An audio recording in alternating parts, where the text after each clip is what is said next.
पार्थाय प्रतिबोधितां भगवता नारायणेन स्वयं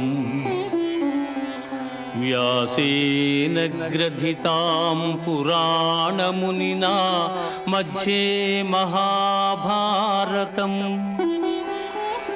अद्वैतामृतवर्षिणीं भगवतीम् अष्टादशाध्यायिनीम् अम्बा त्वामनुसन्दधामि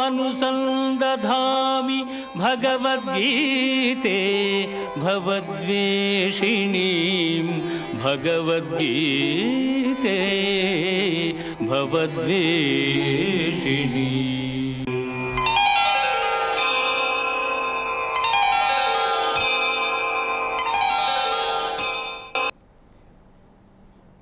ನಮಸ್ಕಾರ. ಆರೋಗ್ಯ ರಹಸ್ಯ ಕಾರ್ಯಕ್ರಮಕ್ಕೆ ಸ್ವಾಗತ. ನಾನು ದಿವ್ಯಶ್ರೀ.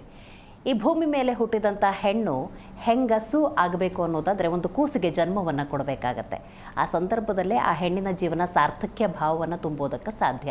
ಇದೆಲ್ಲದರ ನಡುವೆ ಬಹುತೇಕ ಮಂದಿ ಹೆಣ್ತನವನ್ನು ಅನುಭವಿಸ್ತಾರೆ, ಒಂದು ಮಗುವಿಗೆ ಜನ್ಮ ಕೊಟ್ಟು ತಾಯಿ ಆಗ್ತಾರೆ. ಹಲವರಿಗೆ ಅದರ ಭಾಗ್ಯ ಕೂಡ ಇರುವುದಿಲ್ಲ. ಆದರೆ ತಾಯಿಯರಾದ ಸಂದರ್ಭದಲ್ಲಿ ಆ ಕರ್ತವ್ಯವನ್ನು ಸರಿಯಾದ ರೀತಿಯಲ್ಲಿ ನಿಭಾಯಿಸ್ತಿದ್ದಾರಾ ಅನ್ನುವಂಥ ಪ್ರಶ್ನೆಗೆ ಉತ್ತರ ಇಲ್ಲ ಅಂತಲೇ ಹೇಳಬಹುದು. ಹಾಗಾಗಿ ಒಂದು ತಾಯಿ ಅಂದಾಗ ತಾಯಿಯ ಜವಾಬ್ದಾರಿ ಏನು, ಹೆತ್ತು ಹೊತ್ತರ ಸಾಕ ಅಥವಾ ಅದರ ಪಾಲನೆ ಪೋಷಣೆ ಅಂದಾಗ ವಿಶೇಷವಾದಂಥ ಜವಾಬ್ದಾರಿ ಇರುತ್ತೆ. ಇದರ ಬಗ್ಗೆ ತಿಳಿಸ್ಕೊಡೋದಕ್ಕೆ ಇವತ್ತು ನಮ್ಮ ಕಾರ್ಯಕ್ರಮದಲ್ಲಿದ್ದಾರೆ ಶ್ರೀ ಪುರುಷೋತ್ತಮ್ ದೇಶಿ ಗುರೂಜಿ. ಮೊದಲಿಗೆ ಅವರಿಗೆ ಕಾರ್ಯಕ್ರಮಕ್ಕೆ ಸ್ವಾಗತವನ್ನು ಕೋರೋಣ. ಗುರುಗಳಿಗೆ ಕಾರ್ಯಕ್ರಮಕ್ಕೆ ಸ್ವಾಗತ. ನಮಸ್ಕಾರ. ಒಂದು ಕೂಸಿಗೆ ಜನ್ಮ ಕೊಟ್ಟ ನಂತರದ ಸಂದರ್ಭದಲ್ಲಿ ಹೆಂಗಸು ಆಗ್ತಾಳೆ ಆ ಹೆಣ್ಣು ಮಗಳು. ಆದರೆ ಕೆಲವರಿಗೆ ಆ ಭಾಗ್ಯವೇ ಇಲ್ಲ. ಅದೊಂದು ಸೌಭಾಗ್ಯ, ಭಗವಂತನ ಆಶೀರ್ವಾದ ಇದ್ದರೆ ಆ ಕೃಪೆ ಅನ್ನೋದು ಲಭ್ಯವಾಗುತ್ತೆ, ತಾಯಿ ಆಗೋದಕ್ಕೆ ಸಾಧ್ಯ. ಇವತ್ತು ಬಹಳಷ್ಟು ತಾಯಂದಿರು ಇದ್ದಾರೆ, ಆದರೆ ಅವರ ಕರ್ತವ್ಯವನ್ನು ಮರ್ತಿದ್ದಾರೆ. ತಾಯಿ ಅಂದ್ರೇನು, ಅವರ ಕರ್ತವ್ಯ ಅಂದ್ರೇನು, ನಿಮ್ಮ ಮಾತಿನಲ್ಲಿ ಹೇಳೋದಾದರೆ? ಹರಿ ಓಂ ಶ್ರೀ ಗುರುಭ್ಯೋ ನಮಃ. ಇಲ್ಲಿ ಒಂದು ಆಶ್ಚರ್ಯಕವಾಗಿರ್ತಕ್ಕಂಥ ಒಂದು ವಿಚಾರ ಹೇಳಬೇಕಾಗತ್ತೆ. ನಮ್ಮ ದೇಹವನ್ನು ದೇವಾಲಯಕ್ಕೆ ಹೋಲಿಸ್ಬೋದಾ? ಖಂಡಿತ ಸಾಧ್ಯ ಇದೆ. ಖಂಡಿತ ಖಂಡಿತ. ಹಾಗಿದ್ದ ಮೇಲೆ ಅದರ ವರ್ಣನೆ, ಕಾಲು, ದೇಹ, ತಲೆ, ಇದನ್ನು ನಾವು ಹೋಲಿಸ್ತೀವಿ. ಏನೇನು ಹೇಳ್ಬೋದು? ಕಾಲ್ಗೆ ಏನು ಹೇಳ್ಬೋದು? ಕಾಲೆ ಕಂಬ, ಆಮೇಲೆ ದೇಹವೇ ದೇಗುಲ, ಸಿರವೇ ಹೊನ್ನ ಕಳಸವೇ. ಅದು ಗೋಪುರ ಆಗ್ಲಿಕ್ಕೆ ಸಾಧ್ಯ, ಕಳಶ ಇಲ್ಲ. ತಲೆ ಗೋಪುರ ಆಗ್ಲಿಕ್ಕೆ ಸಾಧ್ಯ, ಕಳಶ ಇಲ್ಲ. ಕಳಶ ಆದಮೇಲೆ, ಕಳಶ ಇಟ್ಟ ಮೇಲೆ ತಾನೇ ದೇವಾಲಯ ಆಗೋದು. ಈ ಕಳಶ ಇಲ್ವಲ್ಲ, ಏನು ಮಾಡೋದು? ನಮ್ಮ ದೇಹದಲ್ಲಿ ಕಳಶ ಇಲ್ಲ. ಗರ್ಭಗುಡಿ ಅಂತ ನೀವು ಕರಿತೀರಾ? ಅಂದರೆ ಟೋಟಲಿ ಓವರ್ ಆಲ್ ದೇವಾಲಯ ಅಂದ ತಕ್ಷಣ ಕಳಶ ಇರಬೇಕು. ಕಳಶ ಈಗ ನಮ್ಮಲ್ಲಿ ಈಗ ಗೋಪುರ ಇದೆ, ಕಳಶ ಬೇಕು. ಕಳಶ ಎಲ್ಲಿಂದ ತರೋದು ನಮ್ಮ ದೇಹಕ್ಕೆ ಅನ್ನೋದು ಪ್ರಶ್ನೆ. ಇದು ಆಶ್ಚರ್ಯ ಆಗತ್ತೆ. ಈ ಕಳಶ ಅಂತಕ್ಕಂಥದ್ದನ್ನು ನಾವು ಇಡಬೇಕು, ಇಟ್ಕೋಬೇಕು. ಇದರಿಂದ ಏನು ಉಪಯೋಗ ಅಂತ ತಿಳ್ಕೋಬೇಕು. ನಮ್ಮ ಎರಡೂ ಕೈಗಳನ್ನು ನಮ್ಮ ತಲೆಯ ಮೇಲೆ ಕೈಯನ್ನು ಜೋಡಿಸಿ ನಮಸ್ಕಾರ ಮಾಡಿದಾಗ ಕಳಶ ಆಗತ್ತಾ ಇಲ್ವಾ ಅಂತ ಸ್ವಲ್ಪ ಯೋಚನೆ ಮಾಡಬೇಕು. ಆಗತ್ತಲ್ಲ? ಯಾಕೆ ಬೇಕಾಗುತ್ತೆ ಅದು? ಆ ಕಳಶ ಮಾಡೋದ್ರಿಂದ ಏನೆಲ್ಲ ನಾವು ತಿಳ್ಕೋಬೇಕಾಗತ್ತೆ, ಏನಿದೆ ಅದರ ಅರ್ಥ ಅಂತಕ್ಕಂಥ ವಿಚಾರವನ್ನು ತಿಳ್ಕೊಂಡಾಗ ಇದರಿಂದ ಉಪಯೋಗ ಏನು? ಮಗುವಿನ ಪ್ರತಿಯೊಂದು ವಿಚಾರದಲ್ಲಿ ಎಲ್ಲವನ್ನೂ ವರ್ಣನೆ ಮಾಡುವಷ್ಟು ಮಟ್ಟಕ್ಕೆ ಸಮಯವಿಲ್ಲದ ಕಾರಣ ಒಂದೇ ವಿಚಾರದಲ್ಲಿ ಮುಗಿಸ್ಬೋದು. ಏನು? ಮಗುವಿನ ಆಯಸ್ಸು ಕ್ಷೇಮವಾಗಬೇಕಂತ ಪ್ರತಿ ತಂದೆ ತಾಯಿಗಳ ಒಂದು ಇರ್ತಕ್ಕಂಥ ವಿಷಯ. ಕ್ಷೇಮ, ಆಯುಷ್ವಂತರ ಮಗು ಇರಬೇಕಂತ. ಆದರೆ ಅದಕ್ಕೆ ಏನು ಮಾಡಬೇಕಿತ್ತು, ಏನು ತಿಳ್ಕೋಬೇಕಿತ್ತು ಅಂತಕ್ಕಂಥದ್ದು ಒಂದು ಪ್ರಶ್ನಾರ್ಥಕವಾಗಿ ಸ್ವಲ್ಪದಲ್ಲಿ ಉಳಿದಿದೆ ಅಂತ ಅಂದ್ಕೊಳ್ಳೋಣ. ಆ ಪ್ರಶ್ನೆ ಅನ್ನೋದು ಏನು ಅಂತ ತಿಳಿಸೋಣ. ಈ ರಹಸ್ಯಕ್ಕೆ ಕಾರಣಕರ್ತನಾಗಿರ್ತಕ್ಕಂತಹ ಶ್ರೀಮನ್ನಾರಾಯಣನ ಪಾದ ಕಮಲಗಳಿಗೆ ಕೋಟಿ ಕೋಟಿ ನಮನಗಳನ್ನು ಅರ್ಪಣೆಯನ್ನು ಮಾಡಿ ವಿಷಯಕ್ಕೆ ಬರೋದಾದರೆ ಪ್ರಕೃತಿ ಅಂತಕ್ಕಂಥ ವಿಚಾರದಲ್ಲಿ ನಾವು ಬದುಕ್ತಾ ಇದ್ದೀವಿ. ಈ ಪ್ರಕೃತಿಗೆ ನಾವು ಹೊಂದಾಣಿಕೆ ಆಗಿದ್ದೀವಾ ಅಂತಕ್ಕಂತಹ ವಿಚಾರದಲ್ಲಿ ನಾವಿನ್ನೂ ಸೋತಿದ್ದೀವಿ. ಪ್ರಕೃತಿಗೆ ನಾವು ಹೊಂದಾಣಿಕೆ ಆಗಬೇಕು, ಬೇಕಲ್ಲ? ಹೌದು.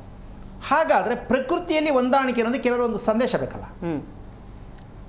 ಗಿಡ ಮರ ಅನ್ನೋ ವಿಷಯಕ್ಕೆ ತಗೊಂಡ್ರೆ ಅದು ಬೆಳಕಿನ ಮೂಲಕ ಸೂರ್ಯನ ಕಿರಣವನ್ನು ಆಹಾರವನ್ನಾಗಿ ಸ್ವೀಕಾರ ಮಾಡುತ್ತೆ ಅಂತಕ್ಕಂಥ ವಿಚಾರ ಗೊತ್ತಿದೆ.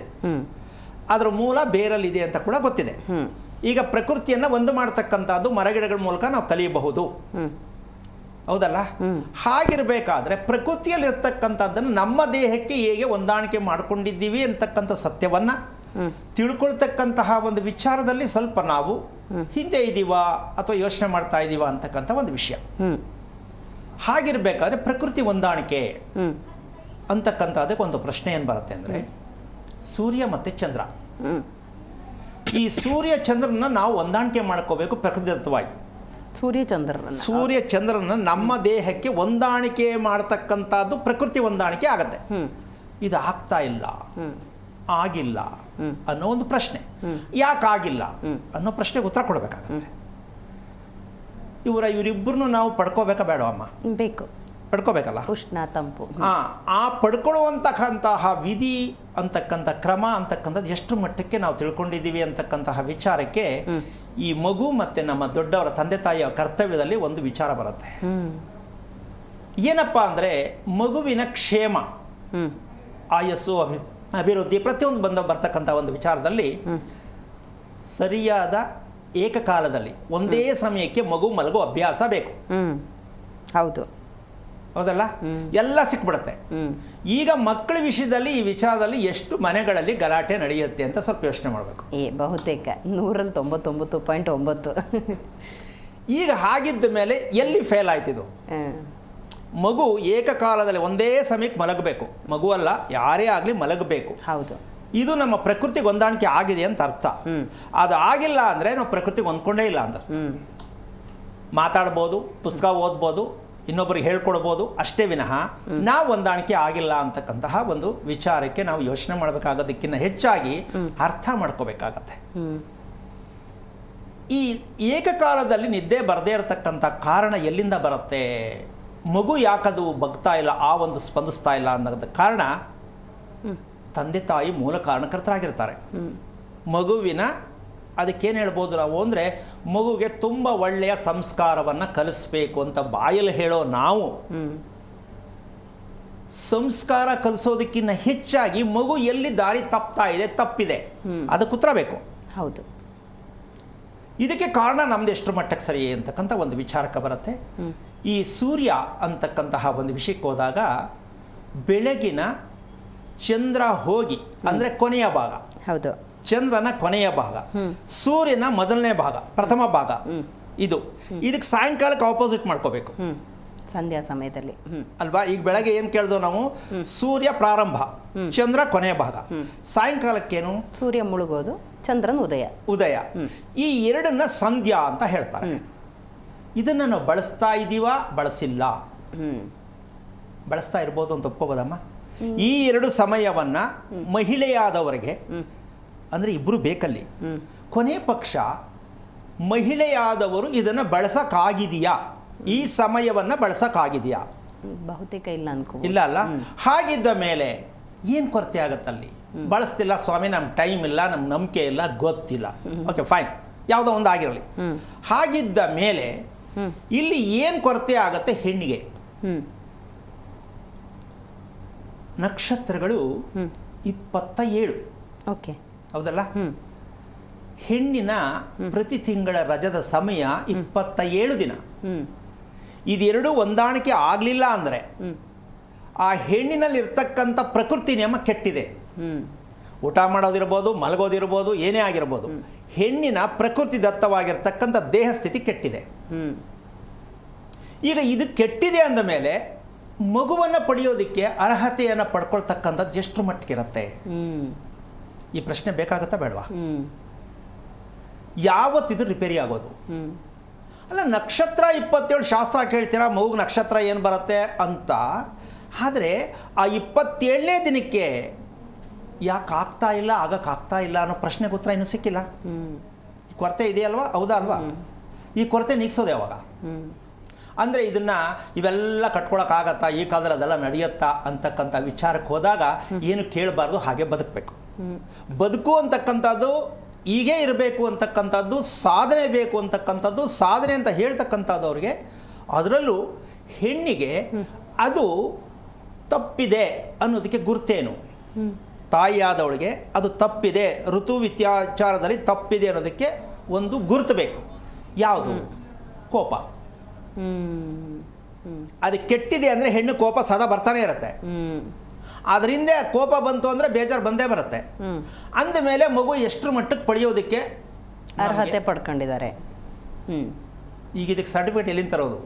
ಎಲ್ಲಿ ರೆಡಿ ಮಾಡೋದು ಇದನ್ನು? ಇವತ್ತು ಬಹುತೇಕ PCOD, ಥೈರಾಯ್ಡ್ ಇರ್ರೆಗ್ಯುಲರಿಟಿ ಇದೆ, ಹಾರ್ಮೋನ್ ಇಂಬ್ಯಾಲೆನ್ಸ್ ಅಂತಾರೆ. ಅದನ್ನೇ ಹೇಳ್ತೀನಿ. ಇನ್ಬ್ಯಾಲೆನ್ಸ್ ಅಂದ್ರು ಏನದ್ರ ಅರ್ಥ ಏನಾಯ್ತು? ಮೂಲ ಏನು ಅಂತ ಅದು ಹೇಳ್ಬಿಟ್ರು. ಆದರೆ ಏನು ತಿಳ್ಕೊಳ್ಳೋದು ಸಂದೇಶ ಏನದ್ರಿಂದ? ನಾವು ಚೇಂಜಸ್ ಆಗ್ಬೇಕು. ಯಾರಿಗೂ ಇಷ್ಟ ಇಲ್ಲ? ಎಲ್ರಿಗೂ ಇಷ್ಟ ಇದೆ. ಆದರೆ ಮೂಲ ಪರಿವರ್ತನೆ ಏನಲ್ಲಿ? ಏನಾಗಬೇಕಿತ್ತು? ಇಲ್ಲ. ನೀವು ಹೇಳ್ದಂಗೆ ಅಮ್ಮ ಒಂದೇ ಇನ್ಬ್ಯಾಲೆನ್ಸ್ ಅಂದರು, ಮುದಾಯ್ತು. ಹೌದು. ಅವ್ರು ಕೇಳಿದ್ರು ನಮಗೆ ಇದು ಸರಿ ಇಲ್ಲ, ನಾವು ಕೇಳ್ತೀವಿ ಸರಿಗಿದೆಯಾ? ಇಲ್ಲ. ಮತ್ತು ಏನಕ್ಕೆ ತಿಳ್ಕೊಂಡಿಲ್ಲ ಅಂದರೆ ಡಾಕ್ಟರ್ ಹತ್ರ ಹೋಗಿದ್ದು, ಡಾಕ್ಟರ್ ಹಿಂಗೆ ಹೇಳಿದ್ರು, ಫಿನಿಶ್. ಸೊ ಅದಲ್ಲೇ ನಿಂತಿದೆ ಅದು. ಹೌದೌದು.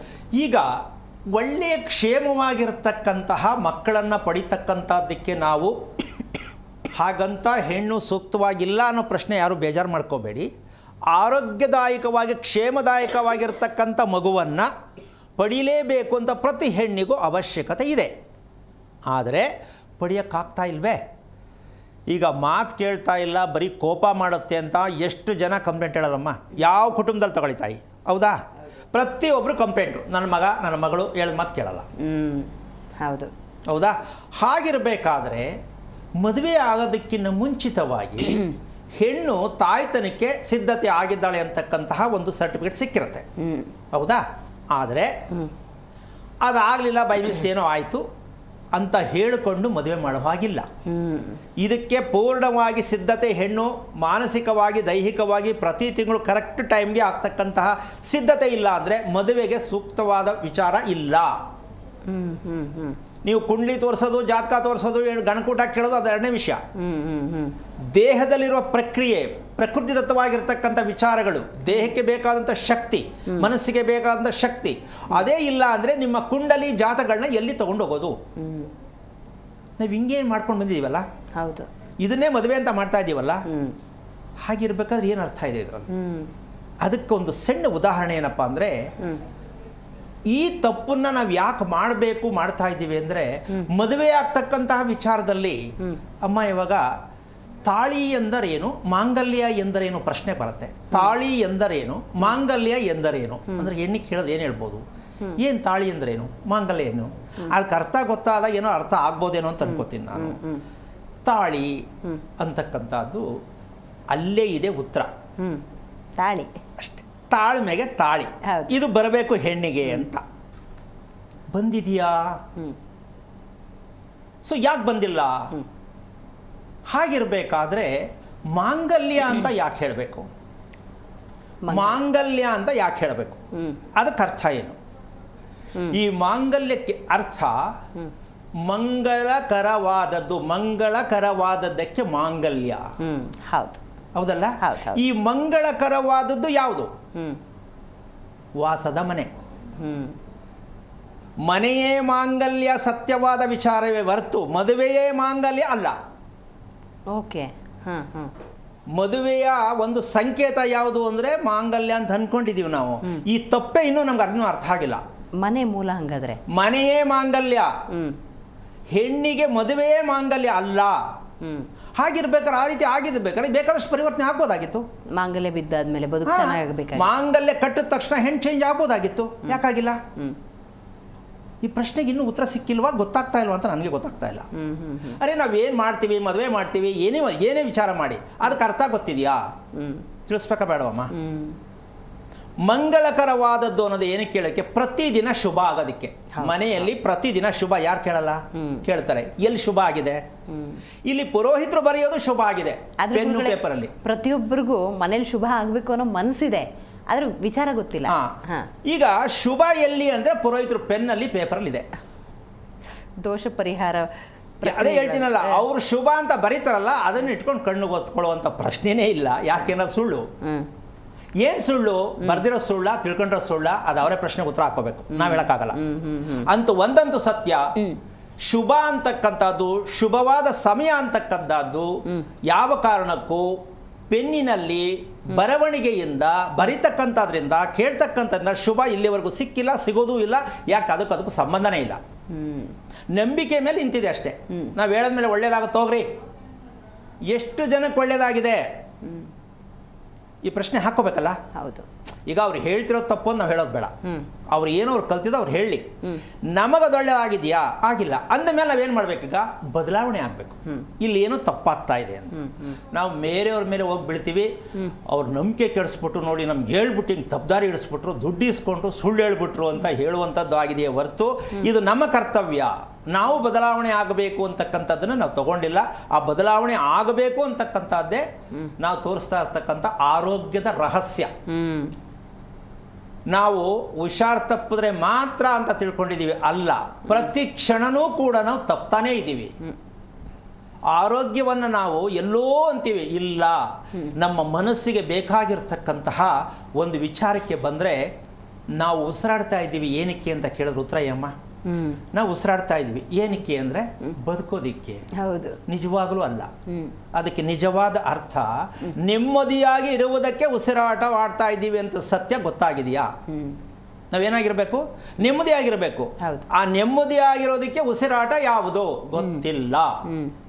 ನಾವು ಆಡುತ್ತಿರುವ ಉಸಿರಾಟ ಯಾವುದು? ಬದುಕಲು ಮಾತ್ರ ಆಡುತ್ತಿದ್ದೇವೆ, ಜೀವದಲ್ಲಿರಕ್ಕೆ. ಉಸಿರಾಡ್ತಾ ಇದ್ದ ನೋಡಪ್ಪ, ಕಣ್ಬಿಟ್ಟಾನು ನೋಡಪ್ಪ, ಅಷ್ಟಕ್ಕೆ ನಾವು ಬದುಕಿರೋದು.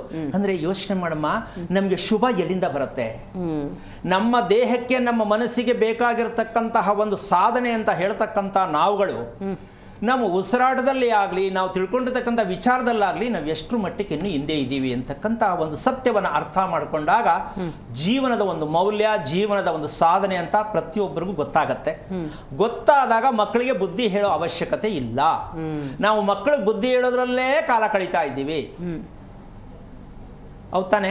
ಹೌದು. ಎಲ್ಲರಿಗೂ ಬುದ್ಧಿ ಹೇಳೋದ್ರಲ್ಲೇ ಕಾಲ ಕಳೀತಾ ಇದ್ದೀವಿ. ನೀನು ಹೀಗಿರಬೇಕು, ನೀನು ಈ ಥರ ಮಾಡಬೇಕು, ಬೆಳಗ್ಗೆ ಇಷ್ಟೊತ್ತು ಕೇಳಬೇಕು, ಈ ಥರ ಮಲ್ಕೋಬೇಕು, ಟ್ಯೂಷನ್ಗೆ ಇಷ್ಟೊತ್ತು ಹೋಗಬೇಕು. ಅಂದರೆ ಇದು ಯಾವ ಕಾರಣಕ್ಕೂ ಜೀವನದಲ್ಲಿ ಸಾಧನೆ ಬರಲಿಕ್ಕಿಲ್ಲ. ಜೀವನ ಪರ್ಯಂತ ಕುಟುಂಬದಲ್ಲಿ ಇರ್ತಕ್ಕಂಥ ಎಷ್ಟು ಸದಸ್ಯರಿದ್ದರೂ ನಾವು ನ್ಯಾಯ ಪಂಚಾಯತಿ ಮಾಡಿಕೊಂಡೇ ಬದುಕ್ತಾ ಇದ್ದೀವಿ ಹೊರತು ಯಾರಿಗೆ ಹೇಳೋದಾಗಲಿ ಬೇಕಾಗಿಲ್ಲ. ಇದು ಮನುಷ್ಯನ ಮೊದಲನೆಯ ಜೀವನದ ಒಂದು ಸಾಧನೆ. ನಾವು ಸ್ವಯಾರ್ಜಿತವಾಗಿ ಬದುಕುವುದನ್ನು ಕಲಿಬೇಕು. ಮಕ್ಕಳಿಗೆ ಅದು ಕಲಿಸ್ಬೇಕಲ್ಲ. ಹೌದು. ಯಾವಾಗ ಕಲಿಸೋದು, ಎಲ್ಲಿಂದ ಕಲಿಸೋದು? ಇದು ಶಿಕ್ಷಣದಲ್ಲಿ ಇಲ್ಲ. ಹೌದಲ್ಲ? ಈಗ ನಾವು ಕಳಿಸ್ತಾ ಇದ್ದೀವಿ ಶಿಕ್ಷಣಕ್ಕೆ. ಅಲ್ಲಿ ಶಿಕ್ಷಣದಲ್ಲಿ ಇಲ್ಲ, ನಾವು ಕೊಡ್ತಾ ಇಲ್ಲ, ನಮಗೆ ಗೊತ್ತಿಲ್ಲ. ಮತ್ತು ಮಗುವನ್ನ ಹೇಗೆ ರಿಪೇರಿ ಮಾಡ್ತೀರಾ? ನಾವೇ ರಿಪೇರಿ ಆಗಿಲ್ಲ, ಇನ್ನು ಮಗು ರಿಪೇರಿ ಮಾಡೋದೆಲ್ಲ ಬಂತು? ಇಷ್ಟೊತ್ತರೆಗೂ ನಾನು ಮಾತಾಡಿರ್ತಕ್ಕಂತಹ ವಿಚಾರದಲ್ಲಿ ಎಷ್ಟು ಮಟ್ಟಕ್ಕೆ ನಾವು ತಿಳ್ಕೊಂಡು ಬದುಕ್ತಾ ಇದ್ದೀವಿ ಈ ಪ್ರಪಂಚದಲ್ಲಿ ಅಂತಕ್ಕಂಥ ಅರ್ಥವನ್ನು ತಿಳ್ಕೊಂಡಾಗ ಮಾತ್ರ ಇದು ಸತ್ಯ ಗೊತ್ತಾಗತ್ತೆ. ಯಾಕೆ ಅಂತಂದರೆ ಒಂದು ವಿಷಯ, ಕೈಯಿಂದ ಪ್ರಾರಂಭ ಆಯಿತು ಕಾರ್ಯಕ್ರಮ. ಹೌದಾ? ಹೆಣ್ಣು ಕೈಗಳನ್ನು ಹೇಗೆ ಬಳಸಬೇಕು, ಕರೆಕ್ಟ್ ರೀತಿ ಋತುಚಕ್ರವನ್ನು ಸರಿಪಡಿಸಲಿಕ್ಕೋಸ್ಕರವಾಗಿ ಹೆಣ್ಣು ಕೈಗಳನ್ನು ಹೇಗೆ ಬಳಸಬೇಕಿತ್ತು, ಇದು ತಿಳ್ಕೊಳ್ತಕ್ಕಂತಹ ವಿಚಾರ ಕೂಡ ಇದೆ. ಕೈ ಬಳಸೋದ್ರಿಂದ ಏನಾಗತ್ತೆ? ಸೂರ್ಯ ಚಂದ್ರನ ನಮ್ಮ ದೇಹದಲ್ಲಿ ನೆಲೆಸೋದಕ್ಕೆ ನಾವು ಎಷ್ಟು ಮಟ್ಟಕ್ಕೆ ತಿಳ್ಕೊಂಡು ಅವರಿಗೆ ನಾವು ಪ್ರಾರ್ಥನೆಯನ್ನು ಮಾಡ್ತಾ ಇದ್ದೀವಿ. ಇದು ಹೆಣ್ಣಿಗೆ ಅತಿ ಮುಖ್ಯವಾಗಿ ಬೇಕಾಗತ್ತೆ. ಏನದು ಅಂದರೆ, ಗಂಡಸು ಅಂದರೆ ಗಂಡನಾದವನು ಎರಡು ಕೈಯನ್ನು ಎತ್ತಿ ಸೂರ್ಯ ನಮಸ್ಕಾರ ಮಾಡ್ತಕ್ಕಂಥ ಪದ್ಧತಿಯಲ್ಲಿ ಇದು ಬರುತ್ತೆ. ಸೂರ್ಯ ನಮಸ್ಕಾರ ಮಾಡ್ತಕ್ಕಂಥ ಶ್ರಮದಲ್ಲಿ ಇದು ಬರುತ್ತೆ. ಹೌದಲ್ಲ? ಸತ್ಯ ಅಂತ ಒಪ್ಕೊಂಡಾಗಿದೆಯಲ್ಲ? ಸೊ ಓಕೆ, ಹೆಣ್ಣೇನು ಮಾಡಬೇಕಾಗಾದ್ರೆ ಆ ಎರಡು ಕೈಗಳನ್ನು ಹೇಗೆ ಬಳಸಬೇಕು ಅಂತಕ್ಕಂಥದ್ದು ಇದು ತಿಳ್ಕೊಂಡಾಗ ಸೂರ್ಯ ಚಂದ್ರ ಅಂದರೆ ನಾರಾಯಣ ನಮ್ಮ ಹೃದಯದಲ್ಲಿ ಇದ್ದಾನೆ. ಒಪ್ಕೋಬೋದಲ್ಲ? ಸತ್ಯ ಅಲ್ಲ? ಖಂಡಿತ. ಹಾಗಿರ್ಬೇಕಾದ್ರೆ ಎರಡೂ ಕೈಗಳನ್ನು ಹೆಣ್ಣಾದವಳು ಶಿರವನ್ನು ಬಾಗಿಸಿ ಎರಡು ಕೈಯನ್ನು ಹೀಗೆ ಹೃದಯಕ್ಕೆ ಸೇರಿಸಿ ನಮಸ್ಕಾರವನ್ನು ಮಾಡಿದಾಗ ಸೂರ್ಯಚಂದ್ರರ ಶಕ್ತಿ, ಶ್ರೀಮನ್ನಾರಾಯಣನ ಶಕ್ತಿ ಆ ಹೆಣ್ಣಿಗೆ ಒಲಿಯುತ್ತೆ. ದೇಹದಲ್ಲಿ ಎರಡೂ ಕೈಗಳನ್ನು ಜೋಡಿಸಿ ಹೃದಯ ಭಾಗಕ್ಕೆ ಇಟ್ಟು ತಲೆಯನ್ನು ಬಾಗಿಸಿ ನಮಸ್ಕಾರ ಮಾಡ್ತಕ್ಕಂಥದ್ದು ಪತಿವ್ರತ ಲಕ್ಷಣ. ಪತಿವ್ರತೆ ಅಲ್ಲ, ನಾವೇನೇನು ಅನ್ಕೋತೀವಿ ಅದಕ್ಕೆ. ಪತಿವ್ರತ ಅಂದರೆ ಗಂಡನಿಗಾಗಿ ಹೃದಯದಲ್ಲಿ ನಾರಾಯಣನನ್ನು ಇಟ್ಕೊಂಡಂಗೆ ನನ್ನ ಗಂಡನ ಹೃದಯದಲ್ಲಿ ಇಟ್ಕೊಂಡಿದ್ದೀನಿ ಅಂತಕ್ಕಂತಹ ಶಕ್ತಿಯನ್ನು ಪಡ್ಕೊಳ್ಳೋದಕ್ಕೆ ಇದನ್ನು ಬೆಳಿಗ್ಗೆ ಆವಾಗಲೇ ಹೇಳಿದ್ದೀನಿ, ಸಂಧ್ಯಾಕಾಲದಲ್ಲಿ ಹೆಣ್ಣು ಗಂಡು ಜೊತೆಯಲ್ಲಿ ಈ ಪ್ರಾರ್ಥನೆಯನ್ನು ಮಾಡ್ತಕ್ಕಂಥ ಮಟ್ಟಕ್ಕೆ ಬಂದಾಗ ಗಂಡ ಹೆಂಡತಿಯಲ್ಲಿ ಉತ್ಪತ್ತಿ ಆಗ್ತಕ್ಕಂಥ ಪ್ರತಿಯೊಂದು ಎನರ್ಜಿ ಮುಂದಕ್ಕೆ ಏನೇನು ಪಡ್ಕೋಬೇಕು ಎಲ್ರಿಗೂ ಸಿಗುತ್ತೆ. ಮಾಡ್ತಾ ಇದ್ದೀವಾ? ಆಗಿದೆಯಾ? ಇದನ್ನು ಬಿಟ್ಟು ಮಿಕ್ಕದೆಲ್ಲ ಮಾಡ್ತಾ ಇದ್ದೀವಿ. ದೇವಸ್ಥಾನಕ್ಕೆ ಹೋಗ್ತೀವಿ, ತಿಂಗಳಿಗೆ ವರ್ಷಕ್ಕೊಂದ್ಸಲ ಮನೆ ದೇವ್ರಿಗೆ ಹೋಗ್ತೀವಿ, ಪ್ರತಿಯೊಂದು ಹೇಳ್ತೀವಿ ನಾವು. ಆದರೆ ಮತ್ತೆ ಯಾಕೆ ಸರಿ ಹೋಗಿಲ್ಲ? ಹೌದು, ಸಮಸ್ಯೆಗಳಲ್ಲಿ ಇದ್ದಾರೆ. ಮಾಡ್ತಾನೇ ಇದ್ದೀವಿ, ಏನು ಸಿಕ್ಕಿಲ್ಲ. ಹಾಗಿದ್ದ ಮೇಲೆ ಇವತ್ತು ಹೇಳಿರ್ತಕ್ಕಂತಹ ವಿಚಾರವನ್ನು ಎಷ್ಟರ ಮಟ್ಟಕ್ಕೆ ನಾವು ತಿಳ್ಕೊಳ್ತಕ್ಕಂಥದ್ದನ್ನು, ನಾವು ಪ್ರಯತ್ನ ಮಾಡ್ತಕ್ಕಂಥದ್ದನ್ನು ಪ್ರತಿಯೊಬ್ಬರು ವೀಕ್ಷಕರು ಸ್ವಲ್ಪ ಅರ್ಥ ಮಾಡಿಕೊಂಡ್ರೆ ನಮ್ಮ ಜೀವನದಲ್ಲಿ ನೆಮ್ಮದಿ ಅಂತಕ್ಕಂಥದ್ದು, ಸೂರ್ಯ ಚಂದ್ರನನ್ನು, ಪ್ರಕೃತಿಯ ಹೊಂದಾಣಿಕೆಯನ್ನು ನಾವು ತಗೊಂಡು ನಮ್ಮ ದೇಹಕ್ಕೆ ಹೊಂದಾಣಿಕೆ ಮಾಡ್ಕೊಳ್ತಕ್ಕಂಥ ಅಭ್ಯಾಸ ತಂದೆ ತಾಯಿ ಮಾಡಿದಾಗ ಮಕ್ಕಳಿಗೆ ಆಟೋಮೆಟಿಕ್ಕಾಗಿ ನಿಮ್ಮನ್ನು ಹಿಂಬಾಲಿಸ್ತಕ್ಕಂಥ ಮಕ್ಕಳಿಗೆ ಅದು ಸಿಕ್ಕೇ ಸಿಗತ್ತೆ. ಯಾಕೆಂದರೆ ಇಲ್ಲಿವರೆಗೂ ವಿಚಾರ ಏನಪ್ಪ ಅಂತಂದರೆ, ನಮಗೆ ಕರೆಕ್ಟ್ ಸಮಯಕ್ಕೆ ನಿದ್ದೆಗೆ ಜಾರುವಂತಹ ಸಂದರ್ಭ ಒದಗಬೇಕಾ ಬೇಡಮ್ಮ? ಬೇಕು. ಹೌದಲ್ಲ? ಇದು ಸಿಕ್ಕತ್ತೆ ಪ್ರಯತ್ನವನ್ನು ಮಾಡಿದಾಗ. ಇಲ್ಲ ಅಂತಂದರೆ ನನಗೆ ನಿದ್ದೆ ಬರಲ್ಲ ಅಂದ್ಕೊಂಡ್ರೆ ನಿಮಗೂ ನಿದ್ದೆ ಬರಲ್ಲ, ಮಕ್ಕಳಿಗೂ ನಿದ್ದೆ ಬರಲ್ಲ, ಟೋಟಲ್ ಆಗಿ ಮನೇಲಿರ್ತಕ್ಕಂಥವ್ರು ಯಾರಿಗೂ ನಿದ್ದೆ ಬರಲ್ಲ.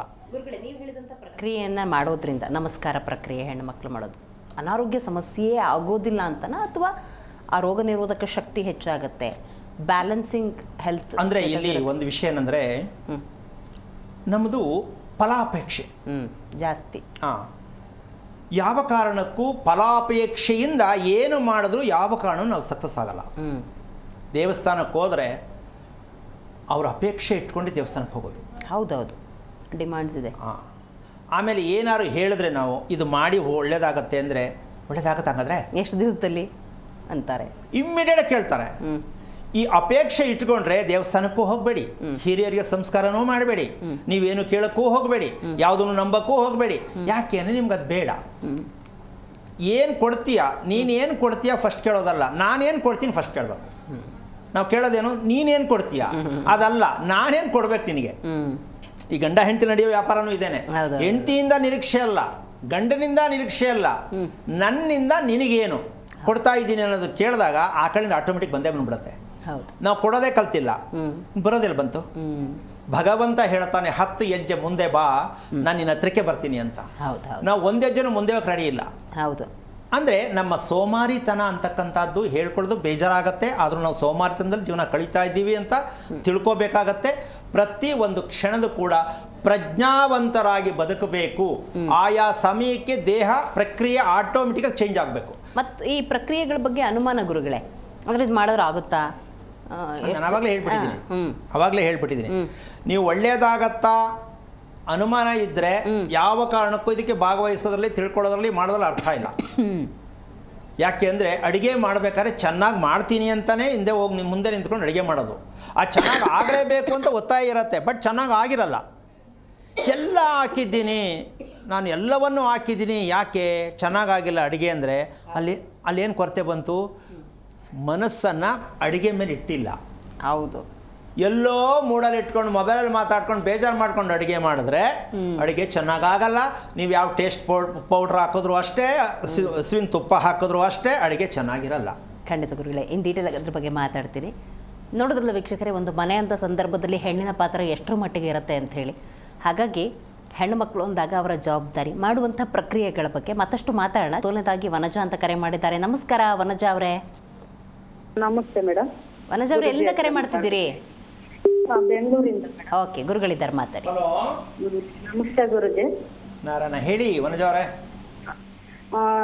ಗುರುಜಿ, ನಮ್ಮ ಮಗ ಫೆಬ್ರವರಿ 17ನೇ ತಾರೀಕು ಹುಟ್ಟಿರೋದು. ನಕ್ಷತ್ರ ಹೇಳಿ. 2001 17ನೇ ತಾರೀಕು, ಋಷಿಕ ರಾಶಿ. ನಕ್ಷತ್ರ ಹೇಳಿ. ನಕ್ಷತ್ರ ಗೊತ್ತಿಲ್ಲ ಗುರುಜಿ. ಏನು ಮಾಡೋದಪ್ಪ, ನಾನು ದಿನ ಹೇಳ್ತಾನೆ ಇದ್ದೀನಿ. ನಕ್ಷತ್ರ ಗೊತ್ತಿಲ್ಲ ಅಂದರೆ ದಯವಿಟ್ಟು ಕರೆ ಮಾಡೋದ್ರಲ್ಲಿ ಅರ್ಥ ಇಲ್ಲ. ಒಂದು, ಎರಡನೇದಾಗಿ ನಿಮ್ಮ ಜವಾಬ್ದಾರಿ ಇಲ್ಲ ಅಂತ ಹೇಳ್ಬೋದು. ಮಕ್ಕಳ ಬಗ್ಗೆ ತಿಳ್ಕೊಳ್ತಕ್ಕಂಥ ತಂದೆ ತಾಯಿಗಳು ಮಕ್ಕಳ ವಿಷಯದ ತಿಳ್ಕೊಂಡಿಲ್ಲ ಅಂದರೆ ನೀವು ಕೇಳೋದ್ರಲ್ಲಿ ಅರ್ಥನೂ ಇಲ್ಲ, ನಾನು ಹೇಳೋದ್ರಲ್ಲಿ ಅರ್ಥ ಇಲ್ಲ. ಬೇಜಾರು ಮಾಡ್ಕೋಬೇಡಿ, ಮೊದಲು ತಿಳ್ಕೊಳ್ಳೋಕೆ ಪ್ರಯತ್ನ ಮಾಡಿ. ಪ್ರತಿಯೊಬ್ಬರಿಗೂ ಈ ಕರ್ತವ್ಯ ಆಗಲೇಬೇಕು.